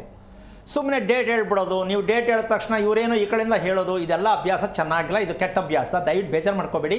ಫಸ್ಟು ಮಕ್ಕಳ ನಕ್ಷತ್ರವನ್ನು ತಿಳಿದೇ ಇದ್ದರೆ ಏನೂ ಉಪಯೋಗ ಇಲ್ಲ. ಮಕ್ಕಳಿಗೂ ಹಿಂಸೆ, ನಿಮಗೂ ಹಿಂಸೆ. ಈ ಹಿಂಸೆ ಆಗಬಾರ್ದು ಅಂತಲೇ ಎಚ್ಚರಿಕೆ ಕೊಡ್ತಾ ಇರೋದು. ಒಳ್ಳೆಯದಾಗಲಿ. ರೈಟ್. ಜಯಶ್ರೀ ಅಂತ ಕರೆ ಮಾಡಿದ್ದಾರೆ. ನಮಸ್ಕಾರ ಜಯಶ್ರೀ ಅವರೇ. ನಮಸ್ತೆ ರೀ ಮೇಡಮ್. ಎಲ್ಲಿಂದ ಕಾಲ್ ಮಾಡ್ತಿದ್ದೀರಿ? ಬಿಜಾಪುರದಿಂದ ಕಾಲ್ ಮಾಡ್ತಾ ಇದ್ದೇವೆ. ಓಕೆ, ಗುರುಗಳಿದ್ದಾರೆ, ಮಾತಾಡಿ. ಹಲೋ, ನಮಸ್ತೆ ಗುರುಜಿ. ಹೇಳಮ್ಮ. ಗುರುಜಿ, ನಮ್ಮ ಮಗನ ಬಗ್ಗೆ ಕೇಳ್ಬೇಕಾಗಿತ್ತು ರೀ. ಜಯಶ್ರೀನಾ ನೀನು? ಹಾ, ಜಯಶ್ರೀ. ಏನು ಓದಿದ್ಯಮ್ಮ? ನಂದು BA ಆಗಿದೆ ಗುರುಜಿ. ಎಷ್ಟು ವರ್ಷ ಆಯ್ತು ಮದುವೆ ಆಗಿ? ಮದುವೆ ಆಗಿ 5 ವರ್ಷ ಆಯ್ತು ಗುರುಜಿ. ಮಗು ಇದೆ ಈಗ 2 ವರ್ಷ ಅಂದ್ರಿ. ಅದ ಮಗುವಿನ ಬಗ್ಗೆ ಕೇಳ್ಬೇಕಾಗಿತ್ತು ಗುರುಜಿ. ಅಲ್ಲ, ಒಂದು ನಿಮಿಷ, ಆ ಥರ ಮಾಡ್ಕೋಬೇಡ. ಮದುವೆ ಆದಮೇಲೆ ಜೀವನ ಚೆನ್ನಾಗಿ ಖುಷಿಯಾಗಿ ಕಳೀತಾ ಇದೆಯಾ, ಏನೋ ಅಂದ್ಕೊಂಡಿದ್ಯಾ ಅಂತ ಕೇಳ್ತೀನಿ. ಇಲ್ಲ ಗುರುಜಿ, ಮದುವೆ ಆಗಿ 5 ವರ್ಷ ಆಯ್ತು. ಮಗು ಮುಂಚೆ ಎಲ್ಲ ಚೆನ್ನಾಗೈತಿ ಗುರುಜಿ. 7 ವರ್ಷ ಆದ್ಮೇಲೆ ಮಗು ಹುಟ್ಟಿದ್ಮೇಲೆ ಏನೈತಿ, ಮನೆಯವರು ಏನೈತಿ, ಜಗಳ ಬರೀ ಜಗಳನೇ ಗುರುಜಿ. ಮಗು ನಕ್ಷತ್ರ ಏನು? ಶ್ರವಣ ನಕ್ಷತ್ರ ಗುರುಜಿ. ನಿನ್ನ ನಕ್ಷತ್ರ ಏನು? ನಿನ್ನ ನಕ್ಷತ್ರ ಏನಮ್ಮ? ನಂದು ಶ್ರವಣ ನಕ್ಷತ್ರನೇ ಗುರುಜಿ. ಇಬ್ಬರದು ಸೇಮ್. ಓಕೆ. ನಿನಗೆ ಊಟ ಮಾಡೋಕ್ಕೆ ಬರುತ್ತಾ? ಹಾ ಗುರುಜಿ. ಊಟ ಮಾಡೋಕ್ಕೆ ಬರುತ್ತಾ? ಹಾ ಗುರುಜಿ, ಬರುತ್ತೆ. ಓಕೆ. ನೀನು ಬಾಯಲ್ಲಿ ಹಾಕ್ಕೊಳ್ತಕ್ಕಂತಹ ಯಾವುದೇ ಚಪಾತಿ, ಅನ್ನ, ಏನಿವನ್ನ ಹಾಕ್ಕೊಳ್ತೀಯಲ್ಲಮ್ಮ, ಹಾ ಗುರುಜಿ. ಎಷ್ಟು ಬೇಗ ನುಂಗ್ತೀಯಾ? ಎಷ್ಟು ಬೇಗ ಅಂದ್ರೆ ಅಲ್ಲಮ್ಮ, ಒಗಿಯೋದು ಎಷ್ಟರ ಮಟ್ಟಕ್ಕೆ ಜ್ಞಾಪಕ ಇದೆ ಅಂತ ಕೇಳ್ತೀನಿ. ಅಲ್ಲ, ನೀನು ಊಟನ ಚೆನ್ನಾಗಿ ಅಗಿತೀನಿ ಅನ್ನೋದು ಗೊತ್ತಿದೆಯಾ ಅಂತ ಕೇಳಿದೆ. ಇಲ್ಲಿ ಈ ಪ್ರಶ್ನೆ ಏನಾಗುತ್ತೆ ಅಂದರೆ, ಕೇಳೋದು ನಾವು ಶಾಸ್ತ್ರ ಜ್ಯೋತಿಷ್ಯ ಕೇಳೋಕ್ಕೆ ಗೊತ್ತಿದೆ ನಮಗೆ. ಇವ್ರು ಏನು ಊಟ ಮಾಡೋದು ಮಲ್ಕೊಳ್ಳೋದು ಹೇಳ್ತಾರಲ್ಲ ಅಂತ ಎಷ್ಟೋ ಜನಕ್ಕೆ ಆಶ್ಚರ್ಯಕವಾದ ವಿಚಾರ ಇದು. ಹೌದೌದು, ಗೊಂದಲಕ್ಕೊಳಗಾಗ್ತಿದ್ದಾರೆ. ಆದರೆ ಗೊಂದಲ ಜೀವನ ಎಲ್ಲ ಹಿಂಗೆ ಅನುಭವಿಸಿ ನಾವು ಅನ್ಕೋತಾ ಇದೀವಿ ಹೊರತು ಇಲ್ಲಿ ಏನೋ ಒಂದು ಹೊಸದಿದೆ, ಇದರಲ್ಲಿ ಒಂದು ಸತ್ಯ ಇದೆಯಾ ಇಲ್ವಾ ತೀರ್ಮಾನ ಮಾಡೋಣ ಅಂತಕ್ಕಂಥ ವಿಚಾರಕ್ಕೆ ಬಂದರೆ ಮಾತ್ರ ನಿಮ್ಗೆ ಅರ್ಥ ಆಗುತ್ತೆ ಹೊರತು ಗಾಬರಿಯಾಗಿ ಇವರೇನೋ ಹೇಳ್ತಾರೆ, ಬೇರೆಯವರೆಲ್ಲ ಹಂಗೆ ಹೇಳ್ತಾರೆ ಅಂತ ಅಂದ್ಕೊಂಡ್ರೆ ನಿಮ್ಗೇನು ಅರ್ಥ ಆಗಲ್ಲ. ರೈಟ್. ಅರ್ಥ ಮಾಡಿಸೋದೇ ನಮ್ಮ ಕಾರ್ಯಕ್ರಮದ ಉದ್ದೇಶವೇ ವಿನಃ ಏನೋ ಒಂದು ಕತೆ ಹೇಳಿ ನಿಮ್ಮನ್ನು ಕಳಿಸೋಕ್ಕೆ ರೆಡಿ ಇಲ್ಲ. ಪ್ರತಿಯೊಬ್ಬರು ಅರ್ಥ ಮಾಡ್ಕೊಳ್ಳಿ, ಪ್ರಶ್ನೆಗೆ ಉತ್ತರ ಕೊಡಿ. ಯಾಕೆ ಅಂದರೆ ಇನ್ನೊಂದು ಮುಂದುವರೆದ ಭಾಗ ಹೇಳ್ಬಿಡ್ತೀನಿ. ಮಗು ವಿಚಾರ ಕೇಳಿದ್ರೆ ತಾಯಿ ವಿಷಯ ಹೇಳ್ತಾರಲ್ಲ, ತಾಯಿ ವಿಚಾರ ತಗೊಂಡ್ರೆ ತಾಯಿ ಅವರಮ್ಮನ ವಿಷಯ ಕೇಳ್ತಾರಲ್ಲ. ಅಂದರೆ ಬೇರನ್ನು ಹಿಡಿಯದೆ, ಬೇರನ್ನು ತಿಳಿಯದೆ ವಂಶವನ್ನು ಸರಿ ಮಾಡೋಕ್ಕೆ ಯಾವ ಕಾರಣಕ್ಕೂ ಮಗುಗೆ ಬಂದಿದೆ ಅಂತಕ್ಕಂಥ ವಿಚಾರ ನಮ್ಗೆ ಗೊತ್ತೇ ಇಲ್ಲ. ಬೇರನ್ನು ಕ್ಲೀನ್ ಮಾಡಿದೆ ಅಮ್ಮ, ಮೇಲ್ಗಡೆ ನೀವು ಅರ್ಶಿನ ಕುಂಕುಮ ಹಚ್ಬಿಟ್ಟು ಪೂಜೆ ಮಾಡಿದ್ರೆ ಮರ ಸರಿ ಹೋಗುತ್ತಾ? ನಾವು ಅದೇ ಮಾಡ್ತಾ ಇರೋದು. ಇಲ್ಲಿವರೆಗೂ ನಮ್ಮ ದೇಶಾದ್ಯಂತ ನಡೀತಾ ಇರತಕ್ಕಂತಹ ಸಾವಿರಾರು ವರ್ಷಗಳಿಂದ ನಡೀತಾ ಇರತಕ್ಕಂತಹ ಒಂದು ಕೆಟ್ಟ ಆಲೋಚನೆಗಳು, ಕೆಟ್ಟ ಪದ್ಧತಿಗಳೇನು ಅಂದರೆ, ಏನೋ ಒಂದು ಮಾಡಬೇಕು ಅಲ್ಲ, ಅದೇನೋ ಒಂದು ಮಾಡಿದ್ರೆ ಜೀವನ ಅಲ್ಲ, ಆ ಬದುಕು ಯಾವ ಕಾರಣಕ್ಕೂ ಸಾರ್ಥಕವಲ್ಲ. ಫಸ್ಟು ಊಟ ಮಾಡ್ತಕ್ಕಂತಹ ಕ್ರಮ. ಅಮ್ಮ, ಅರ್ಥ ಆಯ್ತಾ? ರೈಟ್. ಕವಿತಾ ಅಂತ ಕರೆ ಮಾಡಿದ್ದಾರೆ. ನಮಸ್ಕಾರ ಕವಿತಾ ಅವರೇ. ನಮಸ್ಕಾರ. ಗುರುಗಳಿದ್ದಾರೆ, ಮಾತಾಡಿ. ಹಲೋ. ನನ್ನ ಆರೋಗ್ಯದ ಬಗ್ಗೆ ಕೇಳಬೇಕಾಗಿತ್ತು ಗುರುಜಿ. ಕವಿತಾ ಏನು ಓದಿರೋದು? ನಾನು ಮನೆಯಲ್ಲಿದ್ದೀನಿ ರೀ, ಹೌದು ಆಯ್ತು. ನಾನು ಓದಿರೋದು ಕೇಳಿದ್ರೆ ನೀನು ಅದೆಲ್ಲ ಕೇಳೋ. ನಾವು ಓದಿರೋದು ಎಷ್ಟು? BA ಸೆಕೆಂಡ್ ಓದಿನಿ. ಅಷ್ಟು ಹೇಳು ತಾಯಿ, ಕನ್ನಡನೇ ಅರ್ಥ ಆಗಲ್ವೋ, ಏನು ಅಂತ ಅರ್ಥ ಆಗ್ತದೆ. ಏನು ಬೇಕೀಗ ಕವಿತಾ? ನಂದು ಆರೋಗ್ಯದ ಬಗ್ಗೆ ಕೇಳಬೇಕಾಗಿತ್ತು ಗುರುಜಿ. ನಕ್ಷತ್ರ ತಿಳ್ಕೊಂಡಿದ್ಯಾ ನಿಂದೇನು ಅಂತ? ಪೂರ್ವಾಷಾಢ ನಕ್ಷತ್ರ, ಧನಸ್ಸು ರಾಶಿ. ಓಕೆ. ನಿಮ್ಮ ತಂದೆ ಏನು ಮಾಡ್ತಾರೆ? ನಮ್ಮ ತಂದೆ ತೀರ್ಕೊಂಡಿದ್ದಾರೆ. ಎಷ್ಟು ವರ್ಷ ಆಯಿತು? 3 ವರ್ಷ, 4ನೇ ವರ್ಷ ಈಗ. ಏನಾಗಿತ್ತು? ಹಾರ್ಟ್ ಅಟ್ಯಾಕ್ ಆಗಿ. ಓಕೆ. ಎಲ್ಲಿ, ಹಾಸ್ಪಿಟ್ಲಲ್ಲ ಮನೆಯಲ್ಲ? ಮನೆಯಲ್ಲೇ ಗುರುಜಿ. ಓಕೆ. ಈಗ ನಿನಗೆ ಉಸಿರಾಟದಲ್ಲಿ ವ್ಯತ್ಯಾಸ ಕಾಣಿಸುತ್ತಾ, ಮಂಡಿಯಲ್ಲಿ ಕಾಲಲ್ಲಿ ನೋವು ಕಾಣಿಸುತ್ತಾ? ಯಾವ್ದು ಕಾಣಿಸುತ್ತೆ? ಮಂಡಿಯಲ್ಲೇ ಐತಿ ಗುರುಜಿ. ಬ್ಯಾಕ್ ಪೇನ್ ಜಾಸ್ತಿ ಐತ್ರಿ ಗುರುಜಿ. ನಾನು ಅದನ್ನೇ ಹೇಳ್ತಾ ಇದ್ದೀನಲ್ಲ. ಈಗ ಉದಾಹರಣೆ ಲೆಕ್ಕ ಹಾಕೊಳ್ಳಮ್ಮ. ಬೇರೆ ಏನಕ್ಕೆ ಬೇಕು ಅಂದರೆ, ಇವ್ರ ತಂದೆ ಹಾರ್ಟ್ ಅಟ್ಯಾಕಲ್ಲಿ ಹೋದ್ರು ಅಂದರೆ ಅಲ್ಲಿ ಉಸಿರಾಟ ಚೆನ್ನಾಗಿಲ್ಲ ಅಂದರೆ ಗೊತ್ತಿಲ್ಲ. ಮಗು ಬಂತು, ತಂದೆದೇನಿತ್ತೋ ಮಗುನಲ್ಲಿ ಬಂದೇ ಬರುತ್ತೆ. ಕ್ಯಾರಿ ಆಯಿತು 100%. ತಂದೆ ಜನ್ಮ ಕೊಟ್ಟ ತಂದೆದು ಮಗಳಲ್ಲಿ, ಹೆಣ್ಣು ಮಗಳಿಗೆ 99 ಭಾಗ ಪಕ್ಕ ಎಲ್ಲ ಚಿತ್ರ ಇರುತ್ತೆ. ಈ ಸತ್ಯವನ್ನು ನಮ್ಮ ಜನ ತಿಳ್ಕೋಬೇಕು. ಯಾಕೆ ಅಂದರೆ ಬ್ಯಾಕ್ ಪೇಯ್ನು, ಜಾಯಿಂಟ್ ಪೇಯ್ನು ಅಂತ ಅಂದ್ಕೊಂಡು ಜೀವನ ಎಲ್ಲ ಕಳೆಯೋದೇ ಪೂರ್ವಾಷಾಢ ನಕ್ಷತ್ರ. ಅಂದರೆ ದೇಹದಲ್ಲಿ ಏನು ಪ್ರಕ್ರಿಯೆಗಳು ನಡಿಬೇಕು ಏನೂ ಕೇಳೋಂಗಿಲ್ಲ. ಸುಮ್ಮನೆ ಕುತ್ಕೊಂಡು ಯೋಚನೆ ಮಾಡ್ಕೊಂಡು ರಾತ್ರಿನ ಆಗಲ್ಲ, ಬೆಳಗ್ಗೆನ, ಮಧ್ಯಾಹ್ನನ ಏನೂ ಗೊತ್ತಾಗಲ್ಲ. ಸೊ ಟೋಟಲಿ ಓವರಾಲ್ ಆಗಿ ಆರೋಗ್ಯದ ವಿಷಯದಿಂದ ಹಿಡಿದು ಮದುವೆ ವಿಷಯದಿಂದ ಹಿಡಿದು ಯಾವುದು ಮನಸ್ಸಿಗೆ ಖುಷಿ ಕೊಡುವಂಥ ನಕ್ಷತ್ರ ಅಲ್ವೇ ಅಲ್ಲ ಪೂರ್ವಾಷಾಢ. ಅಮ್ಮ ಅರ್ಥ ಆಯ್ತಾ ನಿನಗೆ? ಗುರುಜಿ ನನ್ಗೆ ಆರೋಗ್ಯ ಸಮಸ್ಯೆನ ಬಾಳ ಐತಿ ಗುರುಜಿ. ನಾನು ಹೇಳಿದ್ದೇನೆ ಇವಾಗ ನಿನಗೆ. ಬೆಳಿಗ್ಗೆ ಎಷ್ಟೊತ್ತು ಕೇಳ್ತೀಯ ಹೇಳಮ್ಮ? ನನಗೆ ಪೂಜೆ ಮಾಡಕ್ ಬೇಗ ಹೇಳ್ತೀನಿ ಅಮ್ಮ. ಗುರುಜಿ. ಪೂಜೆ ಮಾಡೋದು ಆಮೇಲೆ. ನೀನು ಯಾಕೆ ಪೂಜೆ ಅಂತ ಇಟ್ಕೊತಾ ಇದ್ದೀರೋ ನಂಗೆ ಗೊತ್ತಿಲ್ಲ. ಪೂಜೆ ಮಾಡೋದು ಆಮೇಲೆ. ಪೂಜೆ ಮಾಡದೇವ್ರಲ್ಲಿ ಯಾರಿಗೂ ಒಳ್ಳೇದಾಗಿಲ್ಲ ಅಂತಿಲ್ಲ. ಪೂಜೆ ಮಾಡಿದ್ರೆ ಒಳ್ಳೇದಾಗತ್ತೆ. ದೇವ್ರ ಕೋಪ ಮಾಡ್ಕೊಳಲ್ಲ. 5 ಗಂಟೆಗೆ ಎದ್ದೇಳ್ತೀನಿ ಗುರುಜಿ. ಏನಕ್ಕೆ ಎದ್ದೇನು ಮಾಡ್ತೀಯಾ? ಎದ್ದು ಮನೆ ಕೆಲಸ ಮಾಡಿ ಸ್ನಾನ ಮಾಡಿ ಪೂಜೆ ಮಾಡ್ಬೇಕು. ಅಲ್ಲ, ಸ್ನಾನ ಎಷ್ಟೊತ್ತಾಗುತ್ತೆ ಹೇಳು? 6:30 7 ಗಂಟೆಗೆ ಆಗುತ್ತೆ ಗುರುಜಿ. ಹೇಳೋದು 5 ಗಂಟೆ, ಸ್ನಾನ ಮಾಡೋದು 7 ಗಂಟೆ. ಮನೆ ಕೆಲಸನ ನನಗೆ ಅದೆಲ್ಲ ಕತೆ ಹೇಳಬಾರ್ದು. ಮನೆ ಕೆಲಸ ಮಾಡಿದ್ಮೇಲೆ ಆರೋಗ್ಯ ಯಾಕೆ ಕೇಳಿದೆ ನೀನು? ಕೆಲಸ ಮಾಡ್ಕೊಂಡೇ ಇರು. ಇಲ್ಲ ಆರೋಗ್ಯ ತಿಳ್ಕೊ, ಕೆಲಸ ಬಿಡು. ಏನು ಕೆಲಸ ಬಿಡು ಅಂದರೆ ಬೆಳಿಗ್ಗೆ ಎದ್ದ ತಕ್ಷಣ ಸ್ನಾನ ಮಾಡಬೇಕು. ಮಾಡೋಕ್ಕಾಗಲ್ಲ. ಯಾಕೆ ಅಂದರೆ ನಿನಗೆ ಮೈ ತೂಕ, ಮೈ ಭಾರ, ಮೈ ನೋವು ಯಾವ್ದು ಕಾಣಿಸುತ್ತೆ? ಐತಿ ಗುರುಜಿ. ಹಾಂ, ಬ್ಯಾಕ್ ಪೇನ್ ಕೂಡಕ್ಕಾಗಲ್ಲ ಬೇಗ. ಸರಿ, ಹಂಗಿದ ಮೇಲೆ ನೀನು ಅದನ್ನು ತಿಳ್ಕೊಬೇಕಾ ಬೇಡವಾ? ತಿಳ್ಕೊಬೇಕು ಗುರುಜಿ. ಹಾಂ, ಅದಕ್ಕೋಸ್ಕರವಾಗಿ ನೀನೇನು ಮಾಡು ಅಂತಂದರೆ, ನಿನಗೆ ವಯಸ್ಸೆಷ್ಟು? ನನಗೀಗ 49. 49. ಮಕ್ಕಳು? 2 ಹೆಣ್ಮಕ್ಳು ಅದಾರ ಗುರುಜಿ. ಕೊನೆ ಮಗಳದು ಏನು ಹೆಸರು, ನಕ್ಷತ್ರ ಏನು? ಭಾವನಾ ಉತ್ತರಾಷಾಢ ನಕ್ಷತ್ರ. ಓಕೆ. ಇನ್ನೊಬ್ಳು? ಮಕರ ರಾಶಿ. ಇನ್ನೊಬ್ಳು? ಹಿರಿಯದು ಜ್ಯೇಷ್ಠ ನಕ್ಷತ್ರ, ವೃಶ್ಚಿಕ ರಾಶಿ ಗುರುಜಿ. ಬಾ ಬಂಪರ್ ಡ್ರಾ ಬಿಡಮ್ಮ. ನೀನು ಎಷ್ಟು ಆರೋಗ್ಯನೋ ನಿನ್ನ ಮಕ್ಕಳು ಅಷ್ಟೇ ಆರೋಗ್ಯದಲ್ಲಿ ಬಂದ್ಬಿಟ್ಟಿದ್ದಾರೆ. ನಿಜಕ್ಕೂ ಹೇಳ್ತೀನಿ, ನೀನು ಮಾಡ್ತಾ ಇರತಕ್ಕಂಥ ಸಂಸಾರ ಹೇಗಿದೆ ಅಂದರೆ ಏನೋ ಬದುಕಬೇಕಲ್ಲ ಅಂತ ಮಾಡ್ತಾ ಇದೆಯಾ ತಾಯಿ. ಮಾಡೋಕ್ಕೆ ಹೋಗಬೇಡ. ನೀನು ಅನುಭವಿಸ್ತಾ ಇದೆಯಾ. ಜ್ಯೇಷ್ಠ ನಕ್ಷತ್ರ ಮಗು ಪಡ್ಕೊಂಡಿದ್ದೀಯಾ. ಕೋಪ ಆವೇಶ ಬಿಟ್ಟರೆ ನಿಮ್ಮ ಮನೇಲಿ ಇನ್ನೇನೂ ಇಲ್ಲ. ಯಾರನ್ನು ಮಾತಾಡ್ಸೋರು ಕಚ್ಚಕ್ಕೆ ಬರೋದೆ. ಏನು ಜೀವನ ಇದು? ಏನಕ್ಕೆ ಬದುಕಬೇಕು ಅಂತ ಲೆಕ್ಕಾಚಾರ ಕನ್ಸಲ್ವ? ಒಂದೊಂದ್ಸಲ ಬೇಜಾರಾಗಲ್ವ ನಿನಗೆ? ಆಗುತ್ತೆ ಗುರುಜಿ. ಆ ಥರ ಅನ್ಕೋಬೇಡ. ಬದುಕಿನ ಮೌಲ್ಯವನ್ನು ತಿಳಿದಿಲ್ಲ ನಾನು, ಬದುಕಿನ ಲಕ್ಷಣಗಳು ನನಗೆ ಗೊತ್ತಿಲ್ಲ ಅಂತ ಅನ್ಕೋ. ಬೆಳಿಗ್ಗೆ ಯಾವ ಕಾರಣಕ್ಕೂ ಎದ್ದ ತಕ್ಷಣ ಸ್ನಾನ ಮಾಡಿ ಬೆಳಗ್ಗೆ ಸಂಜೆ ಅರ್ಧ ಗಂಟೆ ವಾಕ್ ಮಾಡೋದನ್ನ ಅಭ್ಯಾಸ ಮಾಡು. ಬಾಳೆ ಎಲೆಯಲ್ಲಿ ಊಟ ಮಾಡು. ಯೋಚನೆ ಮಾಡ್ಕೊಂಡು ಊಟ ಮಾಡಬೇಡ. ನೆಮ್ಮದಿಯಾಗಿ ನಮಸ್ಕಾರ ಮಾಡಿ ಊಟ ಮಾಡು. 1 ವಾರದಲ್ಲಿ ನಿನಗೆ ಸಾಕಷ್ಟು ಬದಲಾವಣೆ ಬರುತ್ತೆ. ಎಷ್ಟು ಖುಷಿಯಾಗತ್ತೆ ನೋಡು. ಪ್ರಯತ್ನ ಮಾಡು. ಒಳ್ಳೆಯದಾಗಲಿ. ಪ್ರಸನ್ನ ಅಂತ ಕರೆ ಮಾಡಿದ್ದಾರೆ ಹರಿಹರದಿಂದ. ನಮಸ್ಕಾರ ಪ್ರಸನ್ನ ಅವರೇ. ಹರೇ ಕೃಷ್ಣ ಗುರುಜಿ. ಗುರುಗಳಿದ್ದಾರೆ, ಮಾತಾಡಿ. ಹಲೋ. ಹರೇ ಕೃಷ್ಣ ಗುರುಜಿ. ನಾರಾಯಣ ಹೇಳಿ ಪ್ರಸನ್ನ. ಮಗನ ಬಗ್ಗೆ ಕೇಳಬೇಕಾಗಿತ್ತು. ಏನು ಎಷ್ಟು ಜನ ಬರ್ತಾರೆ ಟಿ ವಿಲಿ, ಅಷ್ಟು ಜನ ಹತ್ರನೂ ಕೇಳೋ ಅಭ್ಯಾಸ ಅಂತ ಕಾಣಿಸುತ್ತೆ. ಹಲೋ. ಎಷ್ಟು ಜನ ಬರ್ತಾರೆ ಟಿ ವಿಲಿ, ಅಷ್ಟು ಜನ ಕೇಳೋ ಅಭ್ಯಾಸ ಇದೆಯಾ ಅಂತ ಕೇಳಿದೆ. ಪ್ರಸನ್ನ ಅವರೇ ಯಾಕೆ ನಗೋದು? ಯಾಕೆ ನಗೋದು ಹೇಳಿ. ಚೆನ್ನಾಗಿ ಮಾತಾಡ್ತಿರಲ್ಲ ಗುರುಜಿ. ಅಲ್ಲ, ನಮ್ಮ ಜನ ಕೇಳಿ ಕೇಳಿ ಕೇಳಿ ನೋಡಿ ನೋಡಿ ನೋಡಿ ನೋಡಿ ಜೀವನವೇ ಎಷ್ಟೊತ್ತು ತಿಳ್ಕೊಂಬಿಟ್ಟವ್ರಲ್ಲ ಅಂತ ನನಗೆ ನಗು ಬರುತ್ತೆ ನಿಜಕ್ಕೂ. ಪ್ರಸನ್ನ ಅವರೇ, ನಿಮಗೆ ಎಷ್ಟು ವಯಸ್ಸು ಇವಾಗ? 61. ಓಕೆ. ಮಕ್ಕಳೆಷ್ಟು ಜನ? 1 ಗಂಡು 1 ಹೆಣ್ಣು. ಮದುವೆ ಆಯಿತಾ? ಮದುವೆ ಆಗ್ಲಾರ್ದ ಮಕ್ಳು ಹೆಂಗೆ ಆಗ್ತಾವ ನಡಿ? ನಾನು ಕೇಳಿದ್ದು ನಿಮ್ಮ ಮಕ್ಕಳು ಮದುವೆ ಆಯ್ತಾ ಅಂತ. ಇದು ಒಳ್ಳೆ ಕತೆ ಅಲ್ಲ? ಅದನ್ನೇ ಕೇಳಕ್ಕೆ ಅಲ್ಲ, ಈ ಥರ ಮಾತಾಡಿದ್ರೆ ನಮ್ಮ ಜನ ತುಂಬ ಅದ್ಭುತ. 2 ಮಕ್ಕಳು ಮದುವೆ ಆಯ್ತಾ ಅಂತ ಕೇಳಿದ್ದು. ನಿಮ್ಮನ್ನು ಮದುವೆ ಆಯ್ತಾ ಅಂತ ಕೇಳಿದ್ನಾ? ಮದುವೆ ಆಗಿದೆಯಾ? ಇಲ್ಲ ಗುರುಜಿ, ಇನ್ನ ಇಬ್ಬರಿಗೂ ಮದುವೆ ಆಗಿದೆಯಾ? ಮತ್ತೆ ಅದನ್ನೇ ಹೇಳ್ಬಿಟ್ಟಿನ ಮೇಲೆ ನಿಮ್ಮ 2 ಮಕ್ಕಳು ಮದುವೆ ಆಗಿದೆಯಾ? ಹಾಂ, ಇಬ್ಬರಿಗೂ ಮದುವೆ ಆಗಿಲ್ಲ. ಈಗ ಪ್ರಶ್ನೆ ಏನು? ಮೃಗಶಿರ ನಕ್ಷತ್ರ, ಮಿಥುನ ರಾಶಿ. ಯಾರ್ದು?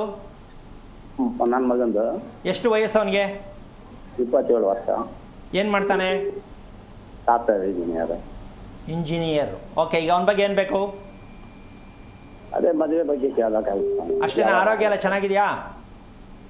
ಆರೋಗ್ಯ ಅಂದರೆ ಸ್ವಲ್ಪ ಡೈಜೆಸ್ಟಿವ್ ಪ್ರಾಬ್ಲಮ್ ಇರ್ತಾನೆ. ಅದಿದ್ರೆ ಏನು ಮುಚ್ಚಾಕ್ಬಿಟ್ಟು ಮದುವೆ ಮಾಡ್ಬಿಡೋದು ಅಂತನಾ? ನೀರು ಜಾಸ್ತಿ ಕುಡಿದ್ರೆ ಸರಿ ಆಗ್ತೈತೆ ಅಂದರು. ಯಾರು ಹೇಳ್ದವ್ರು ನೀರು ಜಾಸ್ತಿ ಕೊಡು ಸರಿ ಹೋಗ್ತದೆ ಅಂತ? ಡಾಕ್ಟ್ರು. ಓಕೆ. ಸಣ್ಣ ಹುಡುಗಿದ್ದಾಗಿ ನಾನು ಆ ಪ್ರಾಬ್ಲಮ್ ಇದೆ ಸರ್. ನೀವೇನು ಕೆಲಸ ಮಾಡೋದು? ನಾವು ಮೊದಲು ಜಾಬ್ದಲ್ಲಿದ್ದು ಈಗ ಸ್ವಂತ ಬಿಸ್ನೆಸ್ ಮಾಡ್ತಾ ಇದ್ದೀವಿ, ಚಿಲ್ಲಿ ಪೌಡ್ರ್ ಬಿಸ್ನೆಸ್ ಮಾಡ್ತಾ ಇದ್ದೀವಿ. ಓಕೆ. ನೀವು ಬೇಜಾರಿಗೆ ಯಾವಾಗ ಹಾವು ಹೊಡೆದ್ರಿ? ನಮ್ಮಪ್ಪ ಹೊಡ್ತಿದ್ರು ತಾನೆ. ಎಲ್ಲಿ? ನಾವು ಸಣ್ಣ ನೋಡಿರುವಾಗ ಕ್ವಾರ್ಟರ್ಸ್ನಲ್ಲಿದ್ವಿ, ಕಾಡಿನಲ್ಲಿದ್ವಿ, ಹಾಂ. ಅಲ್ಲಿ ಬರ್ತಿದ್ವು, ಓಡಿಸ್ತಿದ್ವಿ. ಓಕೆ. ನಿಮ್ಮ ಮಗನ ಕಣ್ಣು ನೋಡಿದ್ದೀರಾ ನೀವು ಎಷ್ಟು ರೆಡ್ಡಿಶ್ ಇರುತ್ತೆ ಅಂತ ಮಲಗಿದ್ದಾಗ? ಹೌದು ಸರ್. ಹಾಂ. ಭಾಳ ಕೆಂಪು ಇರುತ್ತೆ ತಾನೆ ಬೆಳಗ್ಗೆ ಎದ್ದಾಗ. ಅಲ್ಲಪ್ಪ, ಕಣ್ಣು ನೋಡಿದ್ದೀರಾ ನಿಮ್ಮ ಮಗಂದು ಒಂದೇ? ನೋಡಿದ್ದೀವಿ ಸ್ವಾಮಿ, ಕೆಂಪು ಇರುತ್ತೆ. ಅಲ್ಲ, ನೀವು ಇಷ್ಟು ತಿಳ್ಕೊಳ್ದೆ ಆ ಮಗನ ಮದುವೆ ಮಾಡೋಕೆ ಹೊರಟಿದ್ದೀರಲ್ಲ, ಎಷ್ಟು ಮದುವೆಗಳು ಮಾಡ್ತೀರಾ? ಮದುವೆ ಅಲ್ಲ, ಮದುವೆಗಳು ಮಾಡ್ಬೇಕಾಗತ್ತೆ ನೀವು ಇದು ತಿಳ್ಕೊಳ್ಳದೆ.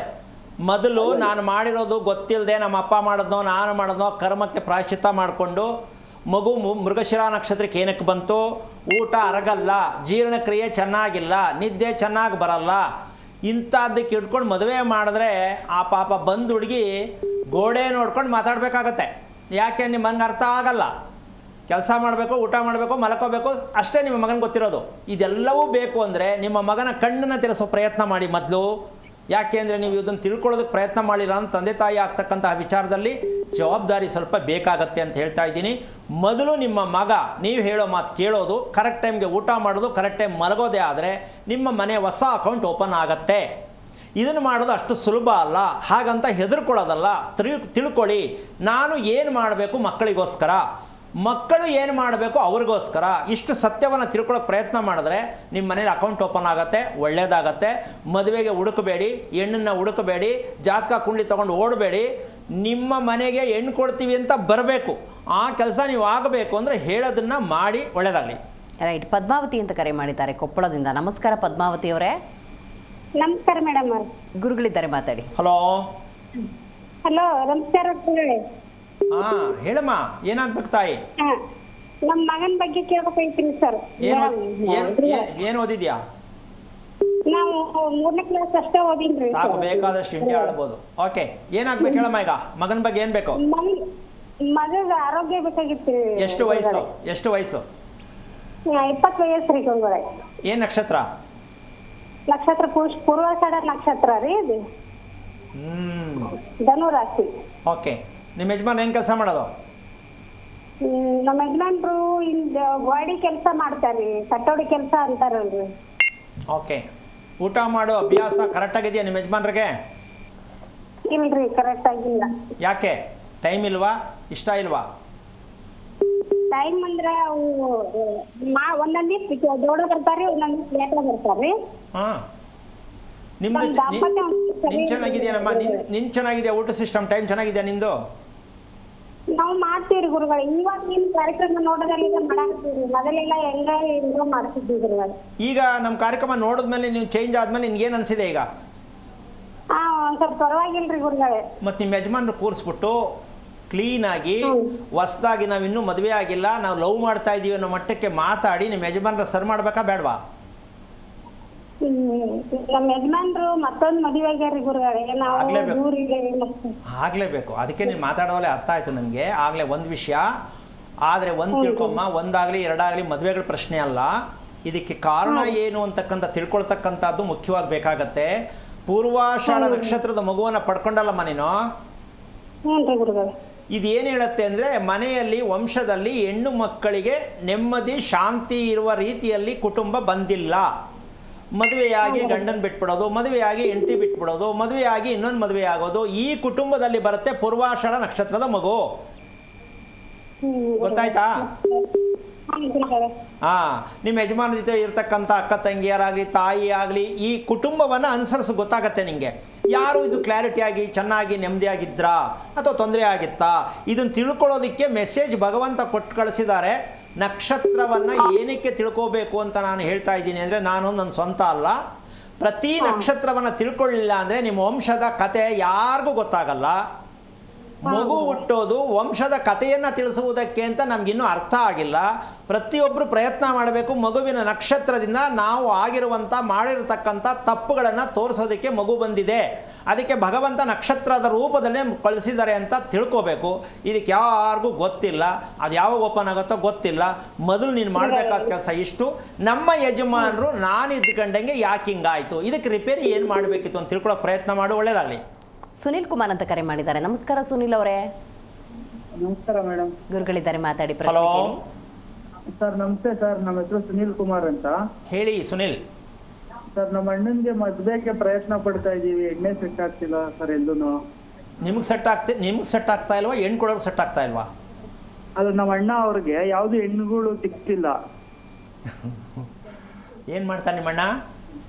ಸರ್ ಕಂಪ್ನಿಗೆ ಹೋಗ್ತಾರೆ, ಎಂಪ್ಲಾಯ್ ಆಗಿದ್ದಾರೆ. ಏನು ನಕ್ಷತ್ರ? ಮಿಥುನ ರಾಶಿ, ಆರಿದ್ರ ನಕ್ಷತ್ರ. ಎಷ್ಟು ವಯಸ್ಸು? ಸರ್ ಈಗ 35. ಕನ್ನಡಕ ಬಳಸ್ತಾರಾ? ಇಲ್ಲ ಏನ್ ಬಳಸಲ್ಲ. ತಲೆನೋವು? ಇಲ್ಲ ಏನಿಲ್ಲ. ಆರೋಗ್ಯ ಚೆನ್ನಾಗಿದೆಯಾ? ಎಲ್ಲ ಚೆನ್ನಾಗಿದೆ. ಮಲಗ್ತಕ್ಕಂಥದ್ದು ನಿಮ್ಮಣ್ಣ ಮಲಗ್ತಕ್ಕಂತಹ ವಿಚಾರ ಇದೆಯಲ್ಲ, ಹಾ ನಿಮ್ಗೆ ಹೇಗೆ ಅನ್ಸುತ್ತೆ? ಚೆನ್ನಾಗಿ ತೃಪ್ತಿಯಾಗಿ ನಿದ್ದೆ ಮಾಡ್ತಾರೆ ನಮ್ಮಣ್ಣ ಅನ್ಸುತ್ತಾ? ಮಾಡ್ತಾರೆ ಸರ್, ನಿದ್ದೆ ಎಲ್ಲ ಚೆನ್ನಾಗಿ ಮಾಡ್ತಾರೆ. ನೀವು ನೋಡೇ ಅಲ್ಲ ಬಿಡಿ, ಕಣ್ಣು ಮುಚ್ಕೊಂಡಿದ್ರೆ ನಿದ್ದೆ ಬರುತ್ತೆ ಅಂತ ತಿಳ್ಕೊಂಡ್ರೆ ನಾನೇನು ಮಾಡೋಕ್ಕಾಗಲ್ಲ. ಹಾ ಆರಿದ್ರ ನಕ್ಷತ್ರ ಅಂತಕ್ಕಂತಹ ವಿಚಾರವನ್ನು ಕುಂಡ್ಲಿ ಜಾತಕ ಬರ್ಸಿದ್ದೀರಾ? ಇಲ್ಲ ಬರ್ತಿಲ್ಲ. ಓಕೆ. ನಿಮ್ಮ ಮದುವೆಯಾಗಿ ಎಷ್ಟು ವರ್ಷ ಆಯಿತು? ಸರ್ ನಾವು ಅವ್ರ ಬ್ರದರ್, ಅವ್ರ ತಮ್ಮ, ನಮಗೂ ಇನ್ನ ಮದ್ವೆ ಆಗಿಲ್ಲ. ನಿಮ್ಗೆ ಎಷ್ಟು ವಯಸ್ಸು? ನಿಮಗೆ ಎಷ್ಟು ವಯಸ್ಸು? ನನಗೆ 30. ನೀವೇನು ಮಾಡ್ತಾ ಇದ್ದೀರಾ? ನಾನು ಕಂಪ್ನಿಗೆ ಹೋಗ್ತೀನಿ, LIT ಕಂಪ್ನಿಗೆ. ನಿನ್ನ ನಕ್ಷತ್ರ ಏನು ನಿಮ್ಮದು? ಮೇಷರಾಶಿ, ಅಶ್ವಿನಿ ನಕ್ಷತ್ರ. ಓಕೆ.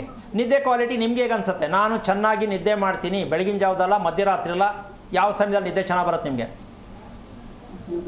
ಅವಾಗ ಅಂದ್ರೆ ಬೆಳಿಗ್ಗೆ ಒಂದು ನಿದ್ದೆ ಬರಲ್ಲ, ಮಧ್ಯರಾತ್ರಿ ಚೆನ್ನಾಗಿ ನಿದ್ದೆ ಮಾಡ್ತೀನಿ. ಈಗ ಇದು ಸರಿನಾ? ಆರೋಗ್ಯಕ್ಕೆ ಚೆನ್ನಾಗಿರುತ್ತಾ? ಕೋಪ ಬೇಜಾರಿಗೆಲ್ಲ ಇದು ಮೆಡಿಷನ್ ತಾನೇ ಇದು, ಈ ಥರ ಮಾಡಿದ್ರೆ ನಿದ್ದೆ? ಹೌದು. ಇದು ಹಿಂಗೆ ಇರೋಲ್ಲ ಜೀವನ. ಲೆಕ್ಕ ಹಾಕ್ಕೊಳ್ಳಿ, ನಿಮ್ಮ ಮನೆಯಲ್ಲಿ ತಲೆಗೆ ಸಂಬಂಧಪಟ್ಟಂಥದ್ದು ಆರಿದ್ರ ನಕ್ಷತ್ರ, ಅಶ್ವಿನಿ ನಕ್ಷತ್ರ ತಲೆಗೆ ಸಂಬಂಧಪಟ್ಟಂಥದ್ದು. ಅಂದರೆ ಶಕ್ತಿ ಇಲ್ಲ. ಯಾವುದರಲ್ಲಿ? ಮನಸ್ಸಿನಲ್ಲಿ ಶಕ್ತಿ ಇಲ್ಲ. ತಲೆಯಲ್ಲಿ ಹುಳ ಬಿಟ್ಕೊಂಡಂಗಾಗೋದು, ಜುಮ್ ಅಂತ ಹಿಡಿಯೋದು, ತಲೆನೋವು ಬರೋದು, ಭಾರ ಆಗೋದು, ಇದೆಲ್ಲವನ್ನು ಬೇಕಾ? ಸ್ವಲ್ಪ ಯೋಚನೆ ಮಾಡಿ.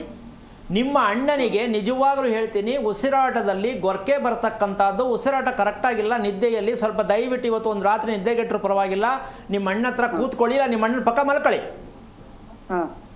ಈ ಸತ್ಯ ನಿಮಗೆ ಗೊತ್ತಾದಾಗ ಗೊರಕೆ ಹೊಡೆಯೋ ಹುಡುಗನ ಮದುವೆ ಮಾಡಿಕೊಂಡ್ರೆ ಹುಡುಗಿ ಹೇಳ್ದೆ ಕೇಳದೆ ಟಾಟಾ ಮಾಡಿ ಹೊಟ್ಟೋಗ್ತಾಳೆ. ಸರಿನಾ? ಇದು ಮದುವೆ ಮಾಡ್ಕೊಂಡು ಗೊರಕೆ ಹೊಡೆದ್ರೆ ಹೆಂಡತಿ ಏನಾಗಬೇಕು? ನಿದ್ದೆ ಮಾಡೋಕ್ಕಾಗತ್ತಾ? ಆಗಲ್ಲ. ಜನರಲ್ ಆಗಿ ಮಾತಾಡೋಣ. ಈಗ ಅವ್ರಿಗೆ ಇದೇ ಅದು ತಪ್ಪು ಅಂತ ನಾನು ಹೇಳ್ತಿಲ್ಲ. ಹೌದು. ಒಬ್ಬ ವ್ಯಕ್ತಿಗೆ ಗೊರಕೆ ಹೊಡೆಯುವಂಥ ವ್ಯಕ್ತಿ ಪಕ್ಕದಲ್ಲಿ ಇದ್ದಾಗ ಹೆಣ್ಣಿನ ಕತೆ ಏನಾಗಬೇಕು? ಎಷ್ಟರ ಮಟ್ಟಿಗೆ ಗಂಡ ಹೆಂಡತಿ ಚೆನ್ನಾಗಿರ್ತಾರೆ? ಇದನ್ನು ಮದುವೆ ಮಾಡಿಸೋರು ಗೊತ್ತಿದೆಯಾ? ಪಂಚಾಂಗದಲ್ಲಿ ಇದಿದೆಯಾ? ಇಲ್ಲ. ಮುಚ್ಚಿಟ್ಟು ಮದುವೆ ಮಾಡೋದು. ಅದಕ್ಕೆ ನೀವು ಮೊದಲು ಕೆಲಸ ಮಾಡಬೇಕಾಗಿರೋದು, ನಿಮ್ಮ ತಂದೆ ಎಲ್ಲಿದ್ದಾರೆ? ಸರ್ ಇಲ್ಲೇ ಇದ್ದಾರೆ, ಜೊತೆಲೇ ಇದ್ದಾರೆ. ಏನು ಮಾಡ್ತಾರೆ ನಿಮ್ಮ ತಂದೆ? ಸರ್ ಈಗ ಏನು ಕೆಲಸ ಮಾಡಲ್ಲ, ಆರಾಮಾಗಿ ಓಡಾಡ್ಕೊಂಡಿದ್ದಾರೆ. ಎಷ್ಟು ದಿನದಿಂದ, ಎಷ್ಟು ವರ್ಷದಿಂದ ನಿಮ್ಮಲ್ಲಿದ್ದೀರಾ? ಸರ್ ಅಂದರೆ ಈಗ ಹೊಸ ಮನೆಗೆ ಬಂದಿದ್ದೀವಿ. ಫಸ್ಟು ಹಳೆ ಮನೆಯಲ್ಲಿದ್ವಿ, ಹೊಸ ಮನೆಗೆ ಬಂದಿದ್ದೀವಿ. ಓಕೆ. ನಿಮ್ಮ ಮನೆಯಲ್ಲಿ ಗೊತ್ತಿಲ್ಲದ ರೀತಿಯಲ್ಲಿ ಯಾವುದೇ ಅಚಾನಕ್ಕಾಗಿ ಹೆಂಗೆ ಬಂತು ಹಾವು ಅಂತಕ್ಕಂಥ ಆಶ್ಚರ್ಯ ಯಾವಾಗ ನೋಡಿದ್ರಿ? ಇಲ್ಲ ಸರ್, ಹಾವು ಬಂದಿರೋದೇನು ನೆನಪಿಲ್ಲ ನಮಗೆ. ಅಲ್ಲ, ನಿಮ್ಮ ತಂದೆ ಕೇಳಿ, ಹಳೆ ಮನೆಯಲ್ಲಿ ನೋಡಿದ್ರಾ ಇಲ್ವಾ ಅಂತ ಕೇಳಿ ಗೊತ್ತಾಗತ್ತೆ. ಹಾಂ. ಯಾಕೆ ಅಂದರೆ ಆರಿದ್ರ ನಕ್ಷತ್ರದ ಮಗು ಮನೆಯೊಳಗಡೆ ಇದ್ದರೆ ಹಾವು ಬರಲೇಬೇಕು, ಪ್ರತ್ಯಕ್ಷ ಆಗಲೇಬೇಕು, ಆವಾಗ ಹೇಳ್ತಾನೆ ಇರಬೇಕು. ಈ ಸತ್ಯವನ್ನು ನೀವು ಅರ್ಥ ಮಾಡಿಕೊಂಡು ಮದುವೆ ಮಾಡೋದಕ್ಕೆ ಹುಡುಗಿ ಹುಡ್ಕಕ್ಕೆ ಹೋಗಬೇಡಿ. ಆರಿದ್ರ ನಕ್ಷತ್ರಕ್ಕೆ, ಅಶ್ವಿನಿ ನಕ್ಷತ್ರಕ್ಕೆ ಮದುವೆ ಇದೆಯಾ, ಇದ್ದರೆ ಸೂಕ್ತವಾಗಿರುತ್ತಾ, ಇದನ್ನು ತಿಳ್ಕೊಳ್ಳೋಕೆ ಪ್ರಯತ್ನ ಮಾಡಿ, ಹೆದರ್ಕೋಬೇಡಿ. ಮದುವೆ ಆಗೋದು ಸೆಕೆಂಡ್ರಿ. ಮದುವೆ ಆದಮೇಲೆ ಚೆನ್ನಾಗಿರ್ಬೇಕಾ ಬೇಡವಾ? ಚೆನ್ನಾಗಿರಬೇಕು. ಹಾಗಿರ್ಬೇಕಾದ್ರೆ ಮದುವೆ ಆಗಬೇಕಾದ್ರೆ ನಾವು ಅರ್ಹತೆ ಹೊಂದಿದ್ದೀವಾ ಅದನ್ನು ನೀವು ತಿಳ್ಕೊಳ್ಳೋಕೆ ಪ್ರಯತ್ನ ಮಾಡ್ತೀನಿ ಅಂದರೆ ಮೊದಲು ತಿಳ್ಕೊಳ್ಳೋಕೆ ಪ್ರಯತ್ನ ಮಾಡಿ. ಇಲ್ಲ ನೀವು ಒಬ್ಬರೋಸ್ಕರ ನೀವೇ ತಿಳ್ಕೊಳ್ಳೋಕೆ ಪ್ರಯತ್ನ ಮಾಡಿ. ನಿಮ್ಮ ಅಣ್ಣ ನಂಬಲಿಲ್ಲ ಅಂದರೆ, ಯಾಕೆಂದ್ರೆ ಸ್ವಲ್ಪ ನಂಬೋದು ಕಷ್ಟ, ನೀವು ತಿಳ್ಕೊಳ್ಳೋಕೆ ಪ್ರಯತ್ನ ಮಾಡಿ. ನಿಮ್ಮ ತಂದೆನೂ ಕರ್ಕೊಂಡು ನೀವು ತಿಳ್ಕೋಬೇಕು. ನಿಮ್ಮ ಕುಟುಂಬದ ಇತಿಹಾಸ ಅಲ್ಲಿ ಸಿಕ್ಕತ್ತೆ. ಮದುವೆ ಆಟೋಮೆಟಿಕ್ಕಾಗಿ ಆಗುತ್ತೆ. ನೀವು ಹುಡುಕ್ಲೂಬೇಡಿ. ಹೊಂದಾಣಿಕೆ ಅನ್ನೋ ಪ್ರಶ್ನೆ ಯಾವುದೇ ಕಾರಣಕ್ಕೂ ಕಾಯಬೇಡಿ. ನಮ್ಮ ದೇಶದಲ್ಲಿ ಒಂದು ದೊಡ್ಡ ಕೆಟ್ಟ ಸಂಪ್ರದಾಯ ಏನು ಅಂದರೆ, ಹೊಂದಾಣಿಕೆ ಆಗ್ತಾ ಇಲ್ಲ, ಸೆಟ್ ಆಗ್ತಾ ಇಲ್ಲ. ಸೆಟ್ ಮಾಡ್ಕೋಬೇಕು. ಮದುವೆ ಸೆಟ್ ಆಗಲ್ಲ, ಸೆಟ್ ಮಾಡ್ಕೋಬೇಕು. ಈ ಸತ್ಯ ತಿಳ್ಕೊಳ್ಳೋಕೆ ಪ್ರಯತ್ನ ಮಾಡಿ. ಒಳ್ಳೆಯದಾಗಲಿ. ರಾಮಕೃಷ್ಣ ಅಂತ ಕರೆ ಮಾಡಿದ್ದಾರೆ. ನಮಸ್ಕಾರ ರಾಮಕೃಷ್ಣ ಅವರೇ. ನಮಸ್ಕಾರ ಮೇಡಮ್. ಗುರುಗಳಿದ್ದಾರೆ, ಮಾತಾಡಿ, ಪ್ರಶ್ನೆ ಕೇಳಿ. ಹಲೋ. ನಮಸ್ಕಾರ ಸುಮ್ಮನೆ. ನಾರಾಯಣ ಹೇಳಿ. ರಾಮಕೃಷ್ಣ ಅವರು, ನನ್ನ ಮಗನ ಪರವಾಗಿ ಮಾತಾಡಬೇಕಾಗಿತ್ತು. ಹೇಳಿ, ಏನಾಗಬೇಕು? ಅವನಿಗೆ ಜಾತಕ ಹೇಳಬೇಕು. ಮನೆಯಲ್ಲಿ ಹೆಂಗೆ ಅಂದ್ರೆ ಹೇಳಕ್ಕಾಗಲ್ಲ, ಆ ತರ ಇದ್ದಾನೆ ಸರ್. ಅವ್ನು ಕೆಲ್ಸಕ್ಕೆ ಹೋದ್ರೆ ಒಂದೇ ಕೆಲಸ ಮಾಡ್ಕೊಂಡು ಹೋಗ್ತಾನೆ. ಏನು ನಕ್ಷತ್ರ? ಮಕರ ರಾಶಿ, ಧನುಸು ಲಗ್ನ ಆಗುತ್ತೆ. ಮಕರ ರಾಶಿ ಅಂದರೆ ನಕ್ಷತ್ರ ಹೇಳಿಲ್ಲ. ನಕ್ಷತ್ರ ಧನುಸು ನಕ್ಷತ್ರ. ಏನೇನು ಹೇಳ್ತಿರಲ್ಲಪ್ಪ, ಗೊತ್ತಿಲ್ಲ ಅಂದರೆ ಅದು ಧನುಸ್ಸು ಬೆಳಿಗ್ಗೆ ನಕ್ಷತ್ರ ಬರುತ್ತೆ. ಹಾಂ, ಅದೊಂದು ಮಕರ ರಾಶಿ. ಎಷ್ಟು ವಯಸ್ಸು? 24 ವರ್ಷ ಸ್ವಾಮಿ. ನಿಮ್ಗೆ ಎಷ್ಟು ವಯಸ್ಸು?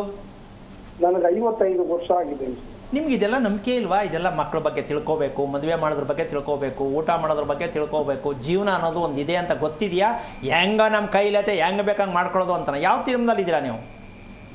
ಆಟೋ ಓಡಿಸ್ತಾ ಇದ್ದೀನಿ. ಹಾಂ, ಆಟೋ ರಿಕ್ಷಾ ಓಡಿಸ್ತಾ ಇದ್ದೀನಿ. ನೀವು ಏನೇ ಓಡಿಸಿಯಪ್ಪ, ವೃತ್ತಿಗೂ ಇದಕ್ಕೂ ಸಂಬಂಧ ಇಲ್ಲ. ಒಂದು ಮಗು ಹುಟ್ಟಿದೆ, ಆ ಮಗು ಬಗ್ಗೆ ತಿಳ್ಕೋಬೇಕು ಅನ್ನೋದು ಗೊತ್ತಿದೆಯಾ ಇಲ್ವಾ ಅಂತ ಕೇಳ್ತೀನಿ. ಗೊತ್ತಿಲ್ವಾ? ನಂಬಿಕೆ ಇಲ್ವಾ? ದುಡ್ಡಿಲ್ವಾ? ಏನು ಯಾವುದು? ದುಡ್ಡಿಲ್ಲ ಸರ್. ದುಡ್ಡಿಲ್ಲ. ಮತ್ತು ಇನ್ನೇನು ಕಥೆಯಪ್ಪ? ಇನ್ನು ಮಕ್ಕಳ ಬಗ್ಗೆ ಯಾಕೆ ತಿಳ್ಕೊಳಕ್ಕೆ ಹೋಗ್ತೀರಾ ಹೇಳಿ? ಮಕ್ಕಳು ಕಾಟ ಕೊಡೋಕ್ಕೆ ಹುಟ್ಟವ್ರೆ ಅಂತ ಅನ್ಕೊಳ್ಳಿ ನೀವು. ಮಕ್ಕಳು ಕಾಟ ಕೊಡೋಕ್ಕೆ ಹುಟ್ಟವ್ರೆ ಅಂತ ಅನ್ಕೋಬೇಕು. ಯಾಕೆ ಅಂದರೆ ಮಕ್ಕಳ ಬಗ್ಗೆ ಯಾವ ತಂದೆ ತಾಯಿ ಜವಾಬ್ದಾರಿ ತಗೊಳ್ಳಿಲ್ವೋ, ಮಕ್ಕಳ ನಕ್ಷತ್ರದಲ್ಲಿ ನಾವು ಏನು ಮಾಡಬೇಕು ಅಂತ ತಿಳ್ಕೊಳ್ಳಿಲ್ವೋ, ಆ ಮನೆಯ ಸದಾ ಕಾಟ ಕೊಡುವಂಥ ಮಕ್ಕಳು ಇರ್ತಾರೆ. ಅದು ಮಕ್ಕಳ ತಪ್ಪಲ್ಲ, ತಂದೆ ತಾಯಿಯ ಬೇಜವಾಬ್ದಾರಿತನ. ಆದರೂ ಮಕ್ಕಳ ಬಗ್ಗೆ ಅಪ್ಪ ಅಮ್ಮ ದೂರ ಹೇಳೋದು, ಬೈಯೋದು ದಯವಿಟ್ಟು ನಿಲ್ಲಿಸಿ. ನಿಮ್ಮ ತಪ್ಪು ಮಾಡಿ ಮಕ್ಕಳ ಮೇಲೆ ಹೊಣೆ ಹಾಕಬೇಡಿ, ಮಕ್ಕಳನ್ನ ದೂಷಿಸಬೇಡಿ. ಇದು ಮೊದಲು ನೀವು ಮಾಡಬೇಕಾದ ಕೆಲಸ. ಮಕ್ಕಳ ಬಗ್ಗೆ ಯಾವುದೇ ತಂದೆ ತಾಯಿ ಕಂಪ್ಲೇಂಟ್ ಹೇಳೋದು ಕೆಟ್ಟ ಅಭ್ಯಾಸ. ಈ ತಪ್ಪು ನಾವು ಮಾಡಿದ್ದೀವಿ. ಮಗು ಮಾಡ್ಕೊಳ್ಳೋದು ಗೊತ್ತಾಗಿಲ್ಲ, ಮದುವೆ ಮಾಡ್ಕೊಳ್ಳೋ ರೀತಿ ಗೊತ್ತಾಗಿಲ್ಲ, ಮಗು ಬೆಳೆಸೋದು ಗೊತ್ತಿಲ್ಲ, ಮಗು ನಕ್ಷತ್ರ ಗೊತ್ತಿಲ್ಲ. ಮತ್ತು ಏನು ಮಗು ಬಗ್ಗೆ ನಿಮ್ಮ ತೀರ್ಮಾನ ಯಾವ ಪುರುಷಾರ್ಥಕ್ಕಾಗುತ್ತೆ? ಸ್ವಲ್ಪ ಯೋಚನೆ ಮಾಡಿ. ಜವಾಬ್ದಾರಿ ದಯವಿಟ್ಟು ಬೇಜಾರು ಮಾಡ್ಕೋಬೇಡಿ. ಇದನ್ನು ಯಾರೂ ಹೇಳಲ್ಲ, ನಾನು ಹೇಳ್ತಾ ಇದ್ದೀನಿ. ಯಾಕೆಂದರೆ ಒಂದು ಮನವರಿಕೆ, ನಿಮ್ಮ ಕಣ್ ತೆರೆಸೋದಕ್ಕೆ ಪ್ರಯತ್ನ ಮಾಡ್ತಾ ಇದ್ದೀವಿ ಅಷ್ಟೇ. ದಯವಿಟ್ಟು ಆ ಕೆಲಸ ಮಾಡಿ. ಯಾಕೆ ಅಂತಂದರೆ ನಿಮ್ಮ ಮಗ ಹುಟ್ಟಿರ್ತಕ್ಕಂತಹ ನಕ್ಷತ್ರ ಅಂತಕ್ಕಂಥದ್ದು, ಹುಟ್ಟಿರ್ತಕ್ಕಂಥದ್ದು ಒಂದು 5 ಅಂಗಗಳಿದೆ. ವಾರ, ತಿಥಿ, ಯೋಗ, ಲಕ್ಷಣ. ಅದು ತಿಳ್ಕೊಳ್ಳಿಲ್ಲ ಅಂದರೆ ಯಾವ ಪುರುಷ? ದಯವಿಟ್ಟು ತಿಳ್ಕೊಳ್ಳೋಕೆ ಪ್ರಯತ್ನ ಮಾಡಿ. ಒಳ್ಳೆಯದಾಗಲಿ. ಓಕೆ ಗುರುಗಳೇ, ಹಂಗಾದ್ರೆ ತಂದೆ ತಾಯಿ ಪಾತ್ರ ಏನು ಮಕ್ಕಳ ವಿಚಾರದಲ್ಲಿ? ಅಮ್ಮ, ಒಂದು ವಿಚಾರದಲ್ಲಿ ಹೇಳಬೇಕಂದ್ರೆ, ಈಗ ಕಾರ್ಯಕ್ರಮದಲ್ಲಿ ಇವಾಗ ಮಾತಾಡ್ತಾ ಇರ್ತಕ್ಕಂಥ ವಿಚಾರ ತಗೋಬೋದಾಗತ್ತೆ ನಾವು. ಹೌದು. ಮಗು ಅಂದರೆ ವಿಷಯ ಹೆಂಗಾಗಿದೆ ಅಂದರೆ, ನಮಗೆ ಮದುವೆ, ಮಗು ಇದೆಲ್ಲ ದೇವ್ರು ಕೊಟ್ಟಿರ್ತಕ್ಕಂಥದ್ದು ಅಂತ ಅಂದ್ಕೊಂಡ್ಬಿಟ್ಟಿದ್ವಿ ನಾವು. ಸರಿನಾ? ಇದು ಮದುವೆ ಆಗೋದು ದೇವ್ರು ಹೇಳಿದ್ದು, ದೇವ್ರು ಕೊಟ್ಟಿದ್ದು. ಮಗು ಆಗಿದ್ದು ದೇವ್ರು. ಹೆಂಗೆ ಸರಿ ಇದು? ಅವ್ರು ಅದೇ ಹೇಳೋದು, ಏನು ಸ್ವಾಮಿ ನಮ್ಗೆ ದೇವ್ರು ಇಂಥ ಮಗು ಕೊಟ್ಬಿಟ್ಟ. ಮಗು ಕೊಟ್ಬಿಟ್ಟ ದೇವ್ರು ಹೆಂಗೆ ಕೊಡ್ತಾನೆ ಮಗುನ? ನಮ್ಮದೇ ಆದ ಪಾತ್ರ ಅಂತ ಅರ್ಥನೇ ಮಾಡ್ಕೊಂಡಿಲ್ಲ. ಏನು ಮಾಡೋಣ? ಬೇಕಾ ಬೇಡಮ್ಮ? ನಾವೆಲ್ಲ ಇನ್ನೊಬ್ಬರ ಮೇಲೆ ಹೇಳೋದೇ ನಮ್ಮ ಅಭ್ಯಾಸ. ಹಾಗಾಗಿ ತಂದೆ ತಾಯಿ ಪಾತ್ರ ಏನು ಅಂದರೆ, ಒಂದು ತಿಳ್ಕೋಬೇಕು, ಒಂದು ಮಗು ಹುಟ್ಟೋದು ಯಾವ ಕಾರಣಕ್ಕೆ, ಆ ಮಗುವಿನ ಸಂದೇಶ ನಮಗೆ ಏನು ತರುತ್ತೆ, ಇದು ಬೇಕು. ಮಗು ಹುಟ್ಟಬೇಕಾದ್ರೆ ಕೈ ಹೇಗಿರುತ್ತಮ್ಮ? 2 ಕೈ ಹೀಗಿರುತ್ತೆ. ಇದು ಯಾರು ಹಿಡ್ಕೊಂಡು ಅಲ್ಲಿ ಹೊರಗಡೆಯಿಂದ ರೆಡಿ ಮಾಡಿ ಕಳಿಸಿರ್ತಾರೆ. ಹಿಡ್ಕೊಂತ ಇಲ್ಲ ಅಲ್ಲ? ಇದ್ರ ಅರ್ಥ ಏನು ಗೊತ್ತಾಗಬೇಕಲ್ಲ? ಗೊತ್ತಿಲ್ಲ. ಎಷ್ಟೋ ಜನ ತಾಯಂದಿರಿಗೆ ನಾನು ಕೇಳ್ತೀನಿ, ದಯವಿಟ್ಟು ಮಗು ಈ ರೀತಿ ಕೈಯನ್ನು ಹಿಡ್ಕೊಂಬಂದಿರೋದು ಕಾರಣ ಏನೋ ಗೊತ್ತಿಲ್ಲ. ಸತ್ತ ಕೈ ಹಿಂಗೆ ಅಲ್ಲಾಡಿಸ್ಕೊಂಡು ಹೋಗ್ತಾನೆ, ಕಾರಣ ಏನು ಗೊತ್ತಿಲ್ಲ. ಹುಟ್ಟು ಸಾವಿನ ಮೂಲ ಸತ್ಯವನ್ನೇ ತಿಳಿಯದೆ ಬದುಕುತ್ತಿರುವ ನಾವು ಭಾರತೀಯರು ಅಂತ ಹೇಳ್ಕೊಳ್ಳೋದಕ್ಕೆ ಶೇಮ್ ಅಂತ ಆಗಬೇಕಾಗತ್ತೆ. ಯಾಕೆಂದರೆ ಒಂದು ಮಗುವನ್ನು ಪಡಿತಕ್ಕಂಥ ತಂದೆ ತಾಯಿಗಳು ಮಗು ಹುಟ್ಟೋದಕ್ಕೆ ಮೂಲ ಕಾರಣ ಏನು ಅಂದರೆ ಅದು ನಾವಾಗಿರ್ತೀವಿ ಅಂತ ದಯವಿಟ್ಟು ತಿಳ್ಕೊಂಡ್ರೆ ಮಾತ್ರ ಅದು ನಮ್ಮದೇ ಪಾತ್ರ, ಅದು ನಮ್ಮದೇ ಒಂದು ಕರ್ತವ್ಯ. ಸಂಸ್ಕಾರ ಅಂತಕ್ಕಂಥದ್ದನ್ನು ಹೇಳ್ತೀವಿ ನಾವು, ಅಪ್ರಾಣೆ ನಮಗೆ ಗೊತ್ತಿಲ್ಲ. ಇದಕ್ಕೆ ಇನ್ನೊಂದು ಭಾಗ ಮುಂದುವರೆದು ಹೋದರೆ, ತಾಯಿ ಹೊಟ್ಟೆಯಲ್ಲಿ ಹುಟ್ಟುವ ಮಗು ಗಂಡನ ಪ್ರತಿರೂಪು ಅಂತ ತಿಳ್ಕೋಬೇಕು. ಗಂಡನ ಪ್ರತಿರೂಪ ಆಗಿ ಗಂಡನೇ ತಾಯಿ ಅಂದರೆ ಹೆಂಡತಿಯ ಹೊಟ್ಟೆಯಲ್ಲಿ ಹುಟ್ಟಿ ಬರ್ತಕ್ಕಂಥದ್ದೇ ನಾವು ತಿಳ್ಕೊಳ್ಬೇಕಾಗಿರೋ ಸತ್ಯ. ಒಂದು ಕಾಲರ್ ಇದೆ ಗುರುಗಳೇ, ಮಾತಾಡ್ತೀನಿ. ಚಂದ್ರಕಲಾ ಅಂತ ಕರೆ ಮಾಡಿದ್ದಾರೆ. ನಮಸ್ಕಾರ ಚಂದ್ರಕಲಾ ಅವರೇ. ಚಂದ್ರಕಲಾ ಅವ್ರಿಗೆ ನಾನು ಮಾತಾಡೋದು ಕೇಳಿಸ್ತಾ ಇದೆಯಾ? ಕೇಳಿಸ್ತಾ ಇದೆ ಮೇಡಮ್. ಓಕೆ, ಗುರುಗಳಿದ್ದಾರೆ, ಮಾತಾಡಿ. ಹಲೋ ಗುರುಗಳೇ. ಹಾಂ ಹೇಳಿಮ್ಮ. ನಮ್ಮ ಮಗಳ ಬಗ್ಗೆ ಕೇಳಬೇಕಾಗಿತ್ತು. ಮನೆನಾ ಮಗನ? ಮಗಳು. ಮಗಳು. ಎಷ್ಟು ವಯಸ್ಸು? 20. ಏನು ಹೆಸರು, ನಕ್ಷತ್ರ? ದೀಕ್ಷಾ ಪೂರ್ವಭಾದ್ರ ನಕ್ಷತ್ರ, ಮೀನ ರಾಶಿ. ಓಕೆ, ಏನು ಕೇಳಬೇಕಿತ್ತು ಅವಳ ಬಗ್ಗೆ? ಹೆಲ್ತ್ ಬಗ್ಗೆ ಕೇಳಬೇಕಾಯ್ತು. ನೀವೇನು ಓದಿದ್ದೀರಾ? ನಾವು SLC ಓದಿದ್ದೀವಿ. ನೀವು ಮಾತ್ರೆ ಯಾವ ತಿನ್ನೋ ಅಭ್ಯಾಸ ಇದೆ ಇವಾಗ? ಪ್ರೆಸೆಂಟ್ಗೆ ಯಾವ ಮಾತ್ರೆ ತಿಂತಾ ಇದ್ದೀರಾ? ಇಲ್ಲ ಸರ್ ಈಗ ತಿಂತಾ ಇಲ್ಲ, ನಮ್ಗೆ ಆಗಾಗ ಕೋಲ್ಡ್ ಆಗುತ್ತೆ. ಅದೇ ಎಷ್ಟು ಮಾತ್ರೆ ತಿಂತೀರಾ ಅಂದೆ, ಯಾವಾಗಿಂದ ಅದು ಅಭ್ಯಾಸ ಇದೆ ಮಾತ್ರೆ ತಿನ್ನೋದು ಅಂತ ಕೇಳ್ತೀನಿ. 20 ವರ್ಷದಿಂದ. ಈಗ ಇದನ್ನೇನು ಕೇಳಿದೆ ಅಂತ ಅರ್ಥ ಮಾಡ್ಕೋಬೇಕು. ಇವರು ಮಾತ್ರೆ ತಿಂತಕ್ಕಂಥ ತಾಯಿ ತಿನ್ನಬಾರದು ಮನುಷ್ಯ ಅಂತ ಹೇಳಂಗೇ ಇಲ್ಲ. ಹಂಗಂತ ಯಾರು ಅನ್ಕೊಂಡ್ಬಿಟ್ಟಿರ ಮಾತ್ರೆ ತಿಂದು ಹೆಂಗೆ ಬದುಕೋದು ಅಂದ್ರೆ ಅದು ನಿಮ್ಮ ವೈಯಕ್ತಿಕ ತಿನ್ನಿ. ಆದರೆ ಒಂದು ತಿಳ್ಕೋಬೇಕು, ತಾಯಿ ತಂದೆ ಬಳಸಿದ ಮಾತ್ರೆ ಔಷಧಿಯಿಂದ ಹುಟ್ಟುವ ಮಗು ಆರೋಗ್ಯ ಪೂರ್ಣವಾಗಿ ಕೆಟ್ಟಿರುತ್ತೆ, ಕೆಡಲಿದೆ. ಹೌದಾ ಅಲ್ವಾ? ಒಳಗಡೆ ಮಿಷನೇ ಚೆನ್ನಾಗಿಲ್ಲ, ಹೌದಲ್ಲ? ಇನ್ನು ಮಿಷನೇ ಚೆನ್ನಾಗಿಲ್ಲ ಅಂದರೆ ಬರೋ ಪ್ರಿಂಟ್ ಹೆಂಗಿರುತ್ತೆ, ಹೌದಲ್ಲ? ಈಗ ಇದು ರಿಪೇರಿ ಯಾವಾಗ?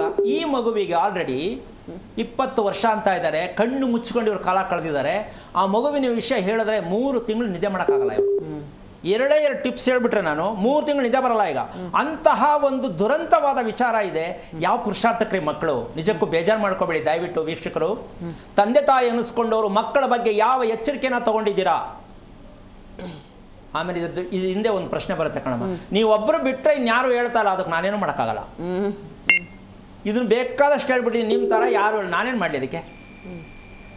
ಪ್ರಪಂಚದ ಇತಿಹಾಸದಲ್ಲಿ ಈ ಸತ್ಯವನ್ನು ಇಲ್ಲಿವರೆಗೂ ಯಾರು ಓಪನ್ನೇ ಮಾಡಿಲ್ಲ. ಇಡೀ ಪ್ರಪಂಚದ ಇತಿಹಾಸದಲ್ಲಿ ಇದು ಸತ್ಯ. ಅದು ಯಾಕೆ ಹೇಳ್ತಾರೋ ನನಗೆ ಗೊತ್ತಿಲ್ಲ. ನಾವಂತೂ ಹೇಳೋದು ಖಚಿತವಾಗಿ ಹೇಳೋದು, ನೇರವಾಗಿ ಹೇಳೋದು, ಚುಚ್ಚಿ ಹೇಳೋದು, ಎಲ್ಲವನ್ನೂ ರಿಪೇರಿ ಮಾಡಿ ಹೇಳ್ಬೋದು.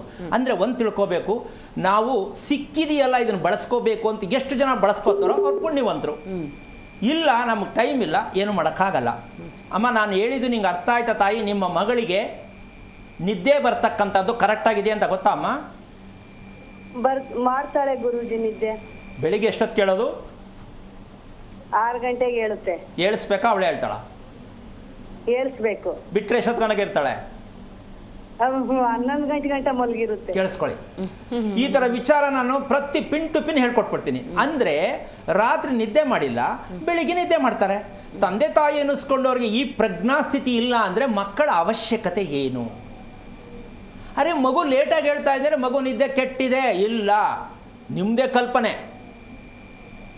ಮಗು ಏಳಿಸ್ಬೇಕು, ಮಗು ಜೀವನ ಆರೋಗ್ಯ ಕೆಟ್ಟಿದೆ. ಚಿಕ್ಕ ವಯಸ್ಸಿನ ಮಗುನೇ ಆಗಲಿ ಅಮ್ಮ, ಒಂದು ಸಣ್ಣ ಉದಾಹರಣೆ ಕೊಡ್ತೀನಿ.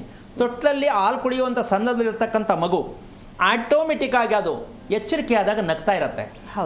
ಹೌದಾ? ನಿದ್ದೆ ಸಂಪೂರ್ಣ ಆಗಿದೆ ಅಂತ. ಮಗು ಹೇಳ್ತಿದ್ದಂಗೆ ಅರ್ಚ್ತಾ ಇದೆ ಅಂದರೆ, ಈ ಭಾಷೆಯಲ್ಲಿ ಹೇಳ್ತೀನಿ ನಾನು, ಏನಕ್ಕಪ್ಪ ಹಿಂಗೆ ಅರ್ಚ್ತದೆ ಅಂತ ಎಷ್ಟೋ ಜನ ಅಂತಾರೆ.